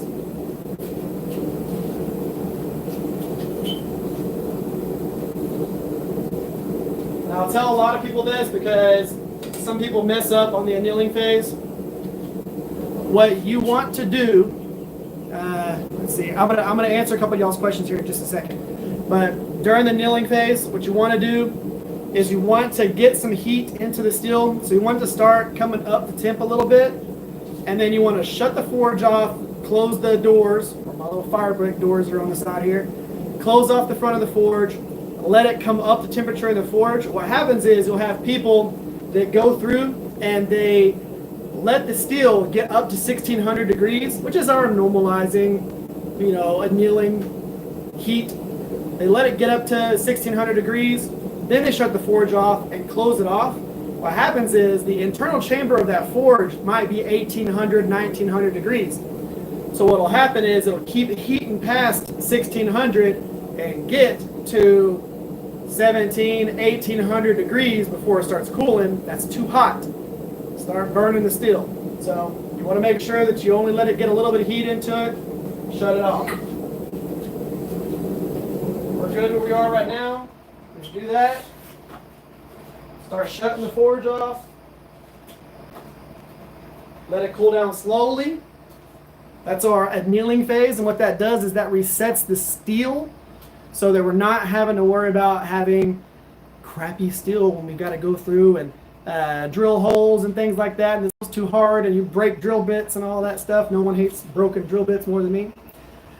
See some of y'all's questions here. What do y'all got going on here? I make Puko knife from W1 W2 steel, which is scrap file steel. I use instead of clay, which is good for a home process. Yeah. So what I use for my home process is I take, they make these like tubes of what looks like silicone or caulk, and they make it with fireplace mortar inside of it. So you can actually use that and put that on the spine, and it's good up to like 2200 or 2600 degrees or 2300 degrees or something like that, which is of course way more than what your forge is going to be doing for heat treating. And you just put that on there, clean it up, do your hamon. Can you make a fixed blade with titanium handle? Yes, you can, but titanium is crappy to deal with and mess with, so I really don't make anything with it. I like carbon fiber. That's pretty cool. Let's see here. I got to try and finish that Quillian dagger tonight. Hell yeah. Hey, I'm going to tell y'all someone to check out on Instagram. Okay? Check out Icarus Forge. Okay? Icarus, I think it's like ICA Forge. And check him out on Instagram. I've been looking at some of the builds that he's done, and those things are absolutely ridiculous. It's not just his knife builds, which are insane, but some of his like dagger and sword builds are crazy, and his leather work is insane. Like, that is a exceptional knife maker. I wish he had a YouTube channel. But if y'all want to look at some really, really, really cool knives, even if you're not a knife maker, you want to just see really cool work, check out Icarus Forge on there. And you're going to be like, oh, dang, this is crazy. Let's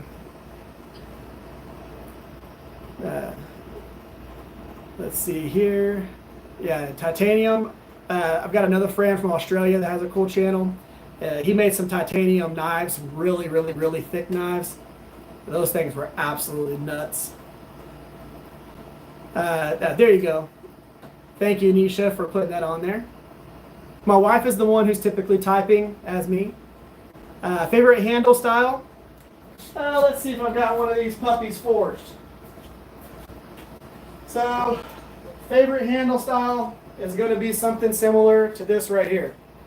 It's going to be either something that's profiled like this, whether it be I would say this profile with a integral bolster. So if you're wondering what an integral bolster is, it looks like this right here. So this is an integral bolster build. Well, this right here is going to actually meet the handle profile. So this is all forged.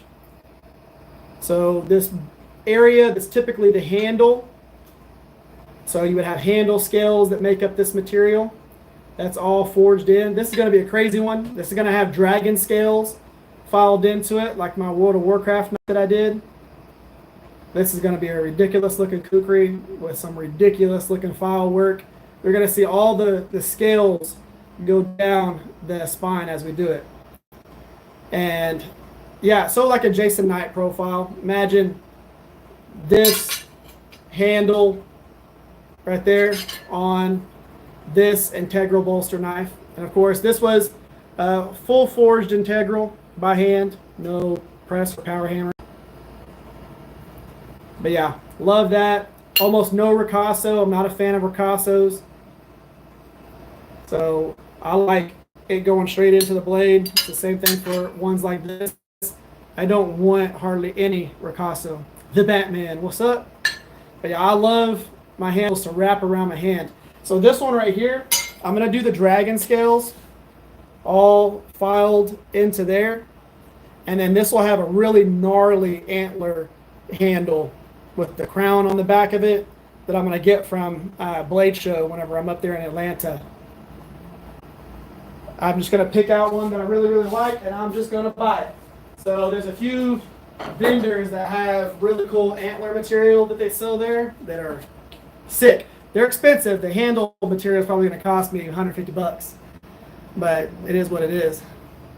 And a lot of stuff that I do with my profiles are influenced by Jason Knight and Neil Kamamura. I like their profiles. I like the way they do things.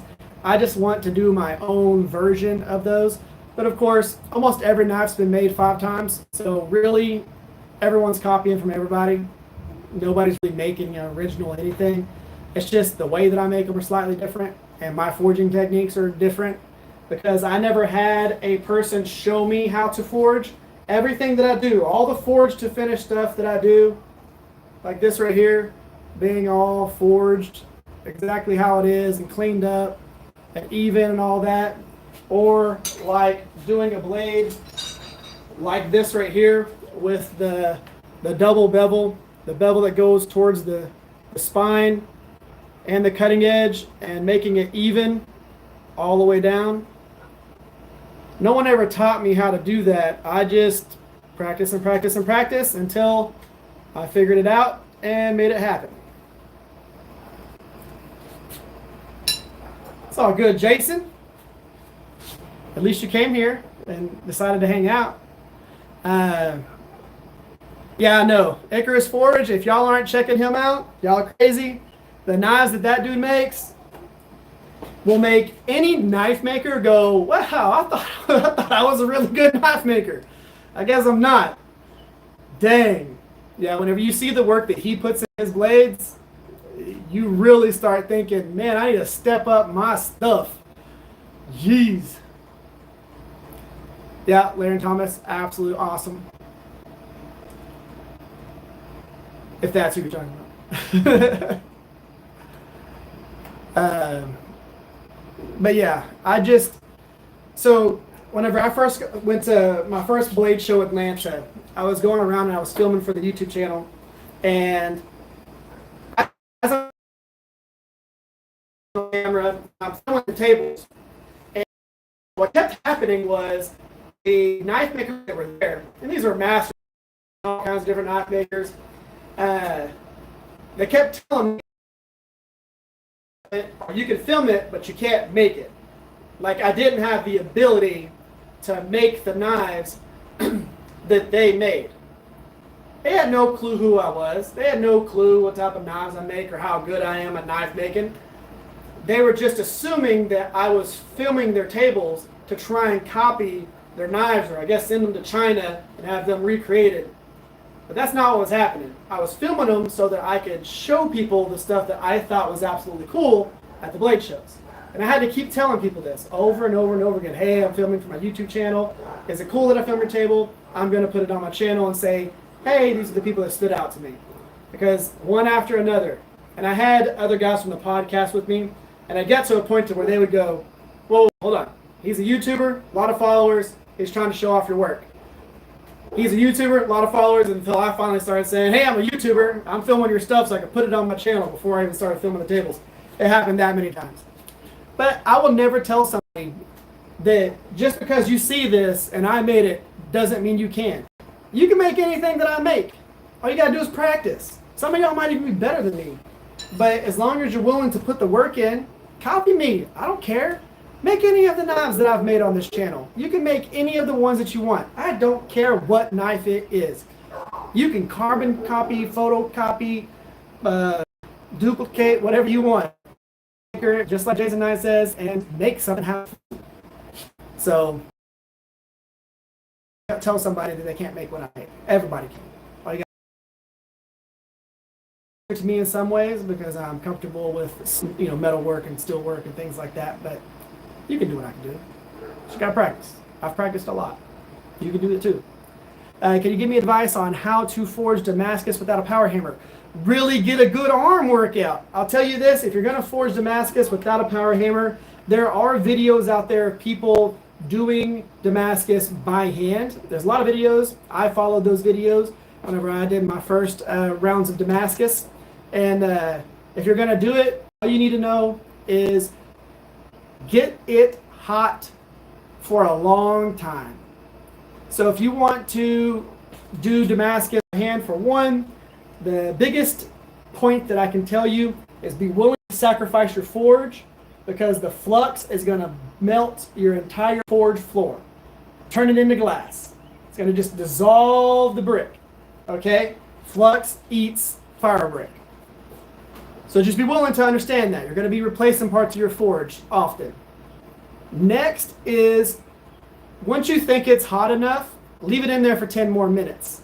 Let that billet, let that chunk of steel that you have welded together come up to temperature. You want that thing glowing. You want it steaming whenever you come out. I don't care if it's 100 degrees outside. It still needs to be steaming when you pull that out of the forge. You're going to pull it out of the forge, bring it to your anvil. You're going to take probably about a 3-pound hammer or a 2.5-pound hammer, nothing super crazy, and you're going to do light taps over the whole entire thing. Flip it over, light taps for the whole entire thing. Try and set those welds a little bit. Clean off any scale that you have. Flux it. Go back in the forge. Heat that bad boy back up again. If you got to leave it in there for 20 minutes, leave it in there for 20 minutes. Pull it out. A little bit firmer taps. You'll actually hear it change from a thunk, thunk, thunk, thunk, thunk noise as you're hammering it to a ting, ting, ting, ting, ting. Whenever you get to that noise and it starts ringing, you have a good idea that your welds have set and that it is one block of steel. Clean it up, flux that bad boy, put it back in the forge, heat it back up to crazy heat again, pull it out, go even harder on the next one. You haven't started hammering on the sides yet. You haven't started hammering with the layers vertical. They're still laying down like this. Hammer it even hotter or harder. Put it back in, hammer it even harder. Once you know that your welds are set, take the billet, clean off your welds that you put on there to keep them in place, to keep the layers in place. Clean off those welds so that you don't forge those welds into your billet. So clean off the corners if you welded it on the corners. Get all that ground off, because what's going to happen is if you leave the welds on there and you start forging it on the vertical, you're going to forge those welds into the edge of your billet. So you want to clean those off, continue, throw it back in the forge, heat it back up, do one more heat, laying down, and then treat it like a piece of steel. You can hammer on the sides, on the angles, whatever you want, you're good to go. Those are the tips that are going to make it a lot easier on you to forge by hand. Don't get in a rush. Don't start hammering with it vertical too soon. Clean your welds off before you do that. And start with clean steel. I've ever made stainless Damascus. I have not done a bunch of stainless stuff. Stainless is a pain in the ass. I don't really mess with that. What did you miss? We forged a knife out of a tiny piece of scrap steel. It's definitely going to be one to watch. What 2x72 belt sander would you recommend? I would recommend, if you're going to try and go with the lesser expensive, easier one, I would go with something like a Brian House-made Revolution. If you're willing to weld it together, if you have a little bit of welding skill, I would make one of those, because the stuff that you can get for the price that you can get it at, that grinder is amazing.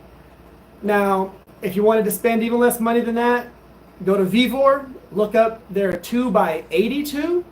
You can slightly cut off just one little piece of steel and make it a 2x72. And I think that grinder is like less than $1,000, around at $1,000. Vevor, 2x82. Modify it to a 2x72. If you're going to have a budget of about $2,800 to $3,000, go with something like an Ameribraid or a Broadbeck and get their package that comes with all the accessories. Buy once, cry once, get the accessories, because you're going to use the hell out of them. So definitely do that. Ameribraid or Broadbeck. The guys that build those, if you call the company on the phone, there's a good chance you're going to talk to the owners, which is really cool. Not just some receptionist, not just some random person who works in a factory. You're going to talk to the people who own that company.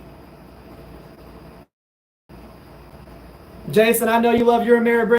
So the cool thing about Ameribraid is they have that awesome stand that you can get to have all the holes cut into it, so all your tooling can go into the stand for your grinder. It's really cool. Me, I use this antique Beaumont Metalworks KMG with a single speed motor that has a belt drive that I can change the speed with the belts. I've had this thing for a long time. Back whenever I got it, the only grinders that were really out there were like the green ones. I can't remember what they're called. They're expensive. Burger King. The Burger King grinders. Not burger, but the burr on a knife. King. Those are like $10,000 grinders. There was those. I didn't have a $10,000 budget, so I didn't buy one of those. And then you had the TW90s, the Travis Wirtz grinders that he had on Forged and Fire. You had those. Those were pretty pricey as well. This one was right at about $2,000, and it did everything that I needed it to do. So I've been using it for a long time. I will be changing to another grinder. I'm either going to go back with another Beaumont Metalworks and get their one that has the tilting feature. I think it's like powder coated white. Get one that has a tilting feature. That way I can use the same size tooling arms. A lot of y'all need to understand that when you get into the 2x72s, not all 2x72s have the same size tooling arms. What I mean by that, show y'all this real quick. These arms that all your tools are attached to, not every 2x72 has the same arm size. So you got to be willing to, pick one and stick with it, because that is going to be the tooling arm size that you need. Beck's Armory, yep, they still make them. But make sure that you get the tooling arm size that you want, or if you decide that you're going to buy a second grinder, that you get one that has the same size tooling arm. That's key. That's important. So all your stuff can utilize on different grinders. That's one of the things that I'm thinking about. I already have this grinder, so why not buy another grinder that just fits the tooling arms that I already have? That way I can switch back and forth. Now, one of the other grinders that y'all don't hardly ever see, ever, because I don't really use it in the videos, I do have the Grizzly 2x42. It's a great little grinder. Once you do the slight fix that they sent out to everybody, now of course your new 2x42s that they sell are fixed and are good to go. They're awesome. Yeah, the BA shredder, I love the color of that one and everything. That's a good looking machine. And then Paragon makes a 2x72, which is beautiful. If you haven't seen the Paragon 2x72, check that out. It is absolutely gorgeous. A lot of these companies are making 2x72s nowadays. But just, get the one that fits your budget and understand that the workhorse in your shop is your 2x72. Some people want presses. Your press is not the workhorse in your shop. Your 2x72 is your workhorse. Your 2x72 will pay itself back off like that. The amount of time that you save with a 2x72 and the amount of clean work that you'll get with 2x72 over like a Harbor Freight 1x30, Paragon's proud of everything that they have. But your 2x72 will pay itself off. It's one of those things where people will tell you, if you've got a little bit of space on a credit card, just buy yourself a 2x72, make knives, pay off your credit card. I'm not telling anybody to get into credit card debt, but that's how big of a benefit 2x72 is to you. If you're looking for your first big purchase, don't buy an anvil. Buy a 2x72. Sell some knives, then buy an anvil. What I did was I started off as stock removal, and I got really comfortable with my grinding skills and being able to freehand grind and do all of that stuff by stock removal. And then I went into the forging aspect, heavy, and now I can forge really well and I can grind really well. If you just focus on the forging process, what will happen is your finished product won't look that good because your grinding might not be that good. So you'll have uneven bevels, you'll have uneven transition lines, your plunge lines won't meet perfectly from one side to the other. So it's really good to have great stock removal skills and great forging skills. But if you were going to have one skill better than the other, stock removal would be better than forging. Because at least with decent forging skills, you can take a piece of steel that's this big and turn it into a knife that's this long. Piece of steel that's this big, make a knife that's this long. Because you can roughly forge it to profile. You get the handle roughly forged, the blade roughly forged, and then you can grind it to the profile that looks pretty. And you can grind in clean bevels, you can make things flat, have really good even handle fit up. If you are focused on just the forging and not the grinding, the knife that you put on a table might not look that good. But you forged it beautifully. You forged it amazingly. But all your grinds are all uneven. You got dips in it and waves. Your bevels aren't nice and crisp and clean. You don't want that. You want nice, even, smooth, finished, nice, crisp lines, even plunge lines. Those are what's going to sell your knives. So, having good ability to do both, great. Having an amazing ability to do stock removal, you're going to be a good knife maker. You want to do bladesmithing, and you want to get really good at bladesmithing, do it. But don't let your stock removal game slip, or your knives will slip in quality. Especially handle profiling and all that stuff. Stock removal has to be key. People will not use an uncomfortable knife. It just won't happen. The number one reason that people get eliminated forged into fire is cleaning things up on a 2x72 or having good ergonomics on their handle. If the first time on Forged in Fire, whenever they're testing blades, where they say, wow, this handle's kind of uncomfortable, but this handle's great. The one that has a great handle, the tip can break off of it. And the guy that has the uncomfortable handle that survived everything would get eliminated because the handle's uncomfortable. That's how important it is.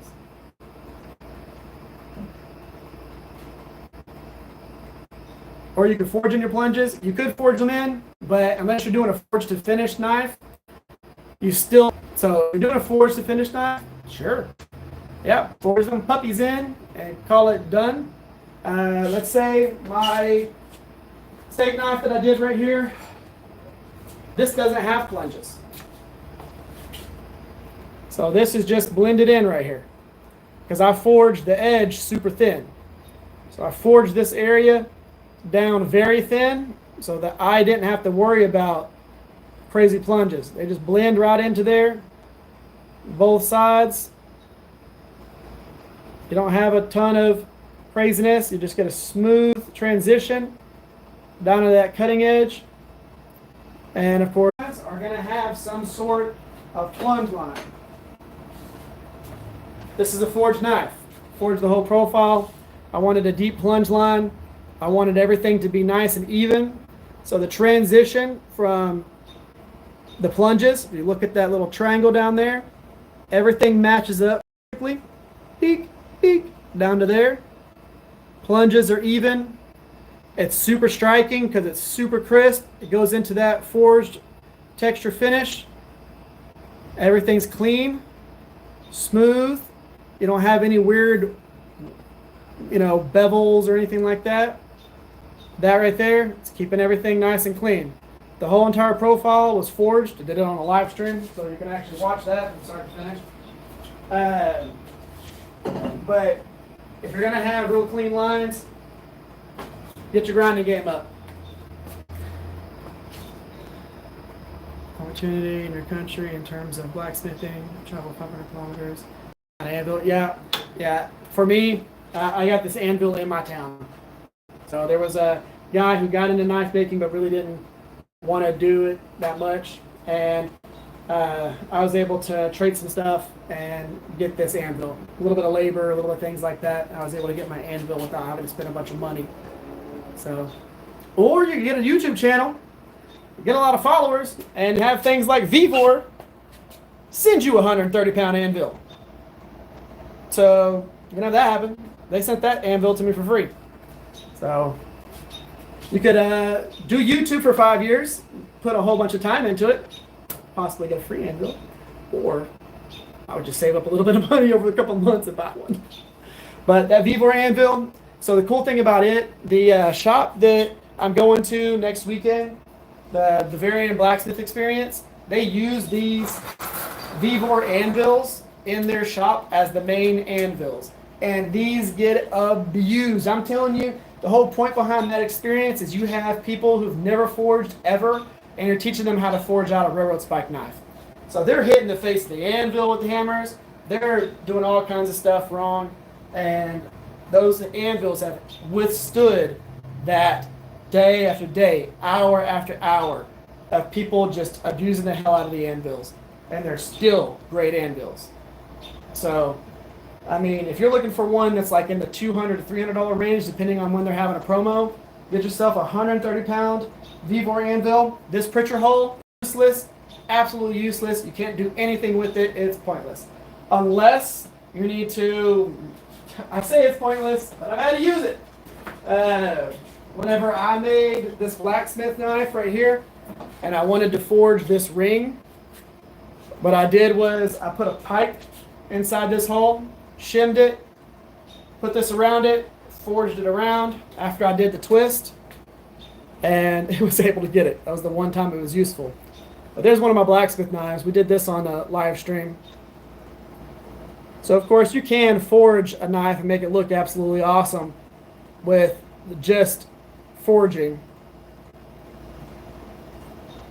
It is a possibility. If you want to watch that, I got the live stream as a video now. But this one is going to my hammer maker, the sponsor for the live streams. This is going to him. I'm going to do a piece of bone inlay in here. There's going to be pins going through this way. Keep the bone in there. There'll be an opening here so that you can actually hold it with your finger inside there. And surprisingly enough, even with that twist on there, it's super comfortable. But it's a half anvil I made from a train track. Absolutely perfect. Use them train track anvils, man. You know, for some people who really want to get into this and have just almost no money, go to a garage sale that's selling tools. Find yourself a sledgehammer, a big sledgehammer head, and cut a hole into a stump. Put that head into the stump. So imagine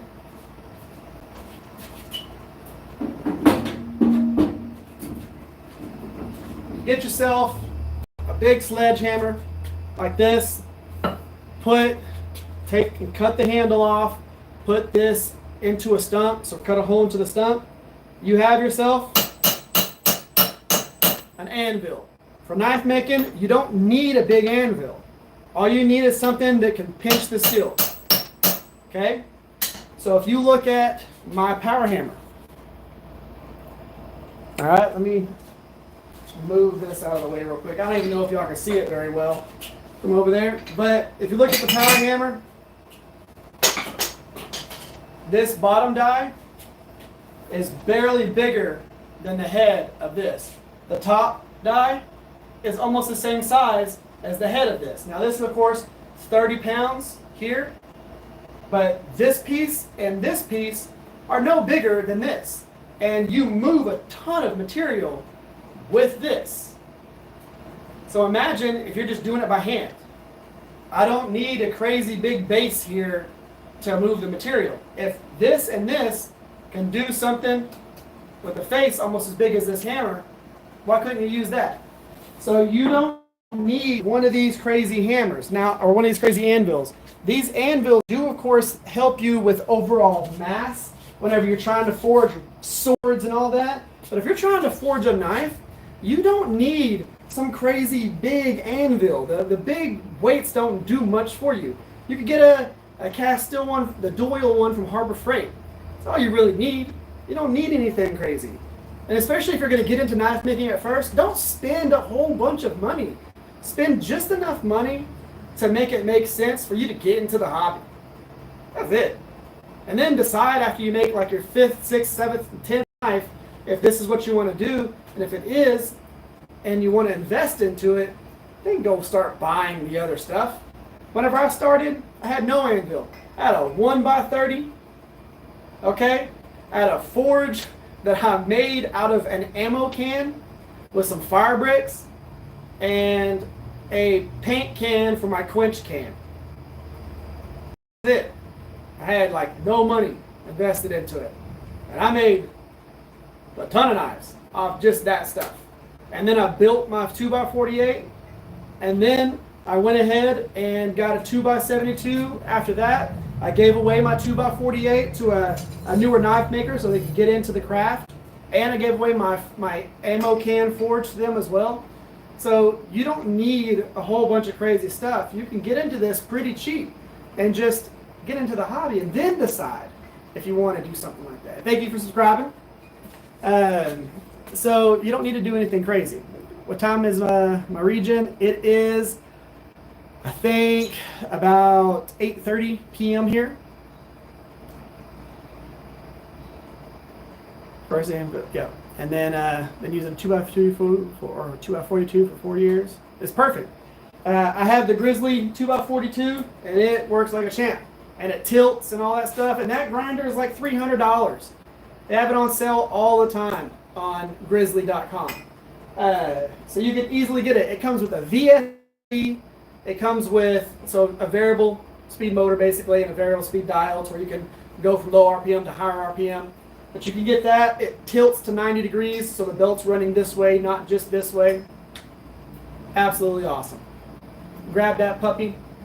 Call it good. Yeah, I guess it is about 9 p.m. And yeah, you don't need to do anything super crazy to get into this craft. It's not, don't spend a whole bunch of money. I always tell people that, make a few things, and if you decide that you want to do it, then invest the money into it.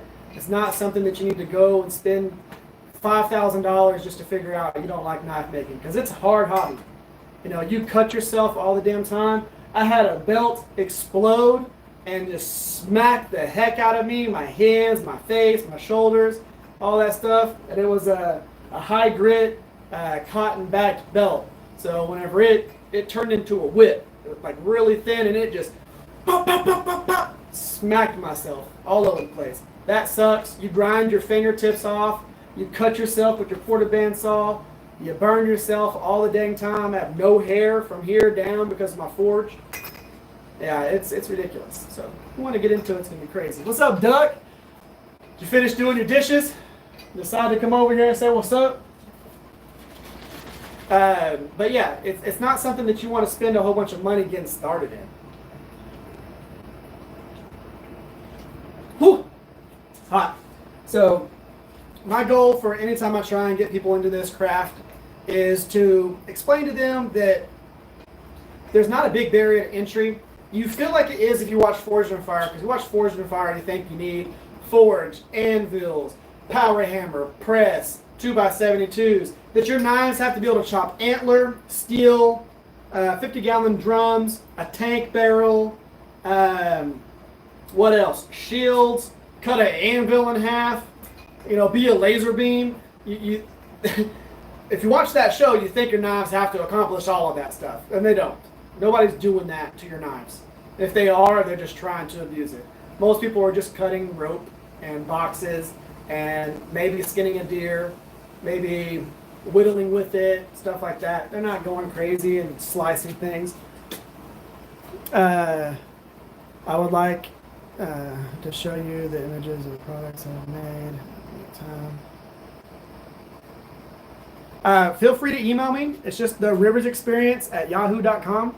So just how the channel is, minus the little apostrophe, just the riversexperience@yahoo.com. I'll check them out. Now, I will tell you this. So I'm gonna open my door up so that we have a direct link to the old Wi-Fi. But okay, this is almost a zero edge steak knife right here. All right, almost zero edge, little bitty little guy.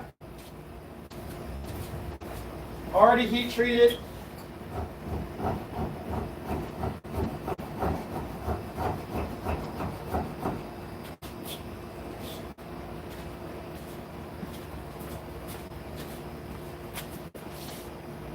So these are shavings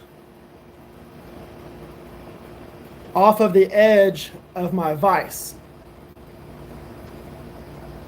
Okay?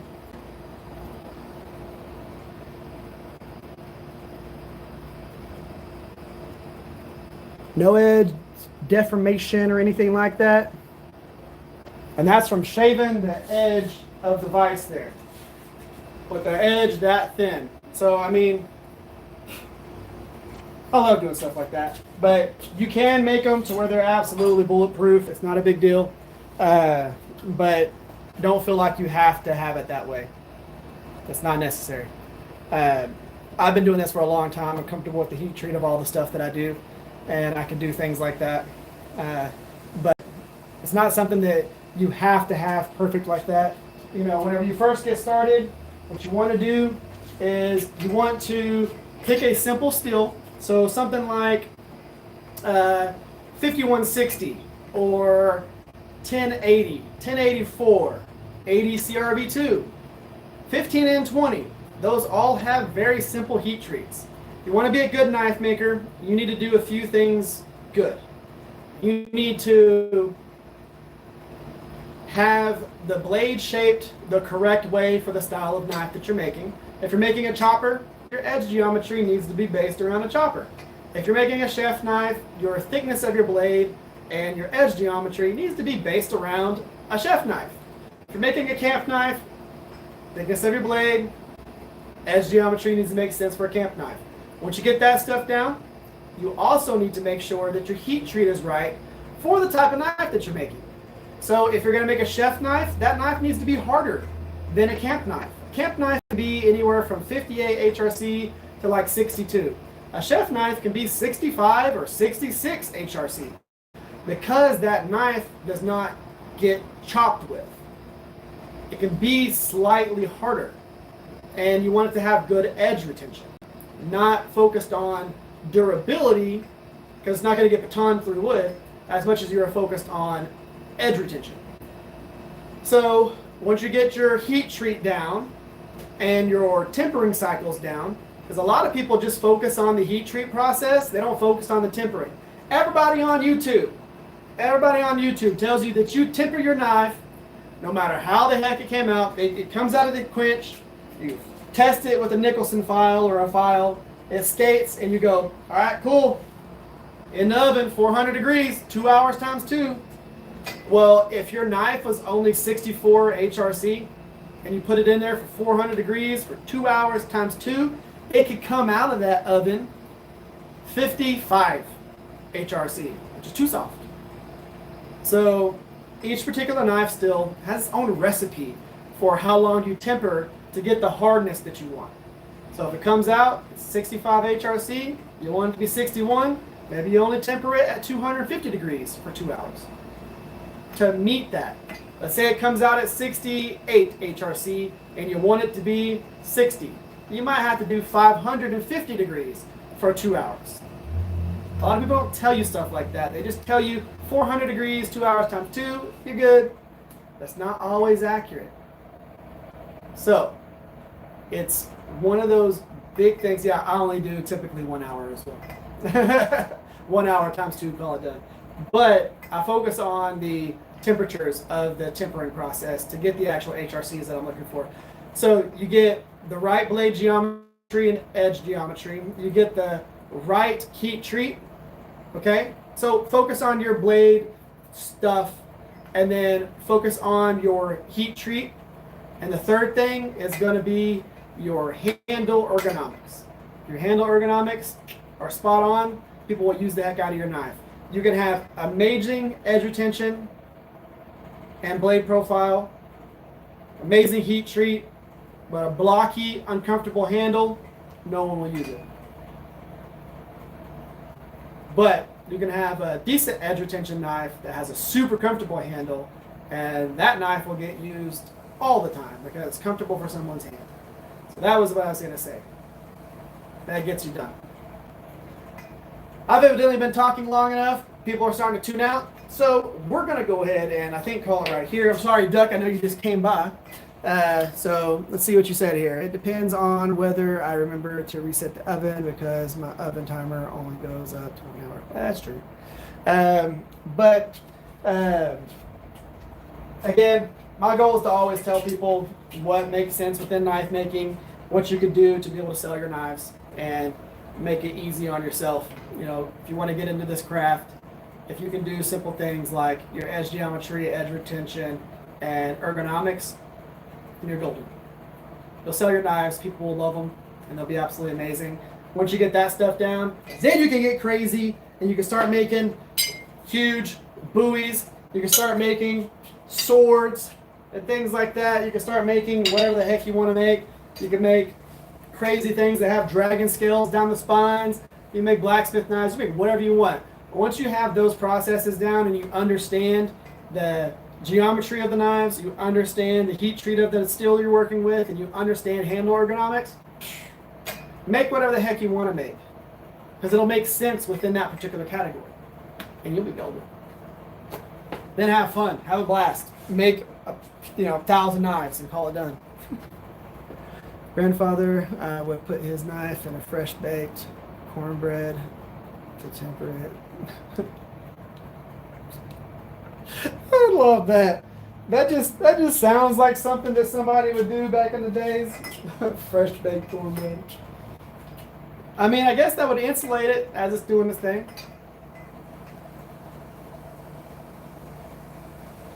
This is true. They are tuning back in. I'm too far or too fat to waste cornbread. So hey, it's not that I'm too fat to waste cornbread. I'm too hungry to waste cornbread. I love cornbread. It's one of my favorite things ever. If you don't eat cornbread, man, you're missing out. But I use sweet cornbread. Love sweet cornbread with like honey and sugar in it and everything. But yeah, so again, my goal is for people who are going to get into this, just focus on getting stuff that is not expensive. That way you can feel comfortable getting into the craft and the hobby. And then work your way up in tools, work your way up in skill. Do not start with 1095. I don't care how many YouTube videos you watch. Don't start with 1095 steel. It's not beginner knife steel. 1080, 1084, 5160, 80 CRB2, 15N20. Those steels are beginner knife steels. 1095 is not. It has a soak time. It really does well in a heat treat oven. It does okay in a forge, but there's a soak time. It needs to stay at a consistent temperature for about 5 minutes. Forges are not very good at that. So think about that before you start getting into knife making. Got a commission for a Damascus flipper. Heck yeah. You know what I want to do? I want to do a Damascus spoon. So you have a lot of people who are doing the coffee scoops with the like copper scoops and the little ladle handle. I want to do a spoon out of Damascus. And I've got a chunk of Damascus that I'm debating on forging a spoon out of. I just think a Damascus spoon would be cool. I think that would be awesome. I kind of want to make one of those. I've seen people do a lot of different spoons, but I haven't seen someone do a Damascus spoon yet. That doesn't mean nobody's done a Damascus spoon. I just think it's really cool. And I've got some ladder pattern Damascus that I kind of want to make a spoon with. Lots of artistic freedom. You're absolutely right. That's cool. I love that stuff. Oh yeah, no. If I end up forging a Damascus spoon, I'll actually do that on a live stream. Raindrop Damascus bowl. That'd be really cool. But you know what? I haven't eaten dinner tonight. We've been at about 2 hours and 30 minutes. Guys, I think I'm going to call it here. Thank y'all for coming in. Thank y'all for commenting in the comment section. Had a good turnout. We made an awesome little knife out of a piece of scrap steel. And then I got to, talk about how to get into this craft the easiest way possible. I wish you would have taken pictures of it. But I think we're going to call it here. I'm going to go inside and get myself some food. Made a brisket tonight. We're going to see how it turned out. So guys, let's go ahead and call it here. Again, thank y'all for being here. Thank you, Chris. Thank you, Duck. Thank you, everybody. If you didn't get to watch the whole entire thing, make sure you go through and watch this once it actually turns into a video. It'll be a 2.5 hour video. You can watch it, pause it, play it, skip it, speed it up, skip me when I'm talking, whatever you want. It's pretty cool. Brian, awesome to have you here. And put it on that flipper. Get into Discord. Also, if y'all aren't in the Discord, I've got it on the YouTube channel about me section and all that stuff. It's on my website. It's all over the place. So you can go join the Discord. It's free to enter. Come hang out, talk with me, do all that stuff. Y'all have an amazing day. I'll catch y'all next time. Well, at least on Tuesday. I'll see y'all on Tuesday. Bye, y'all.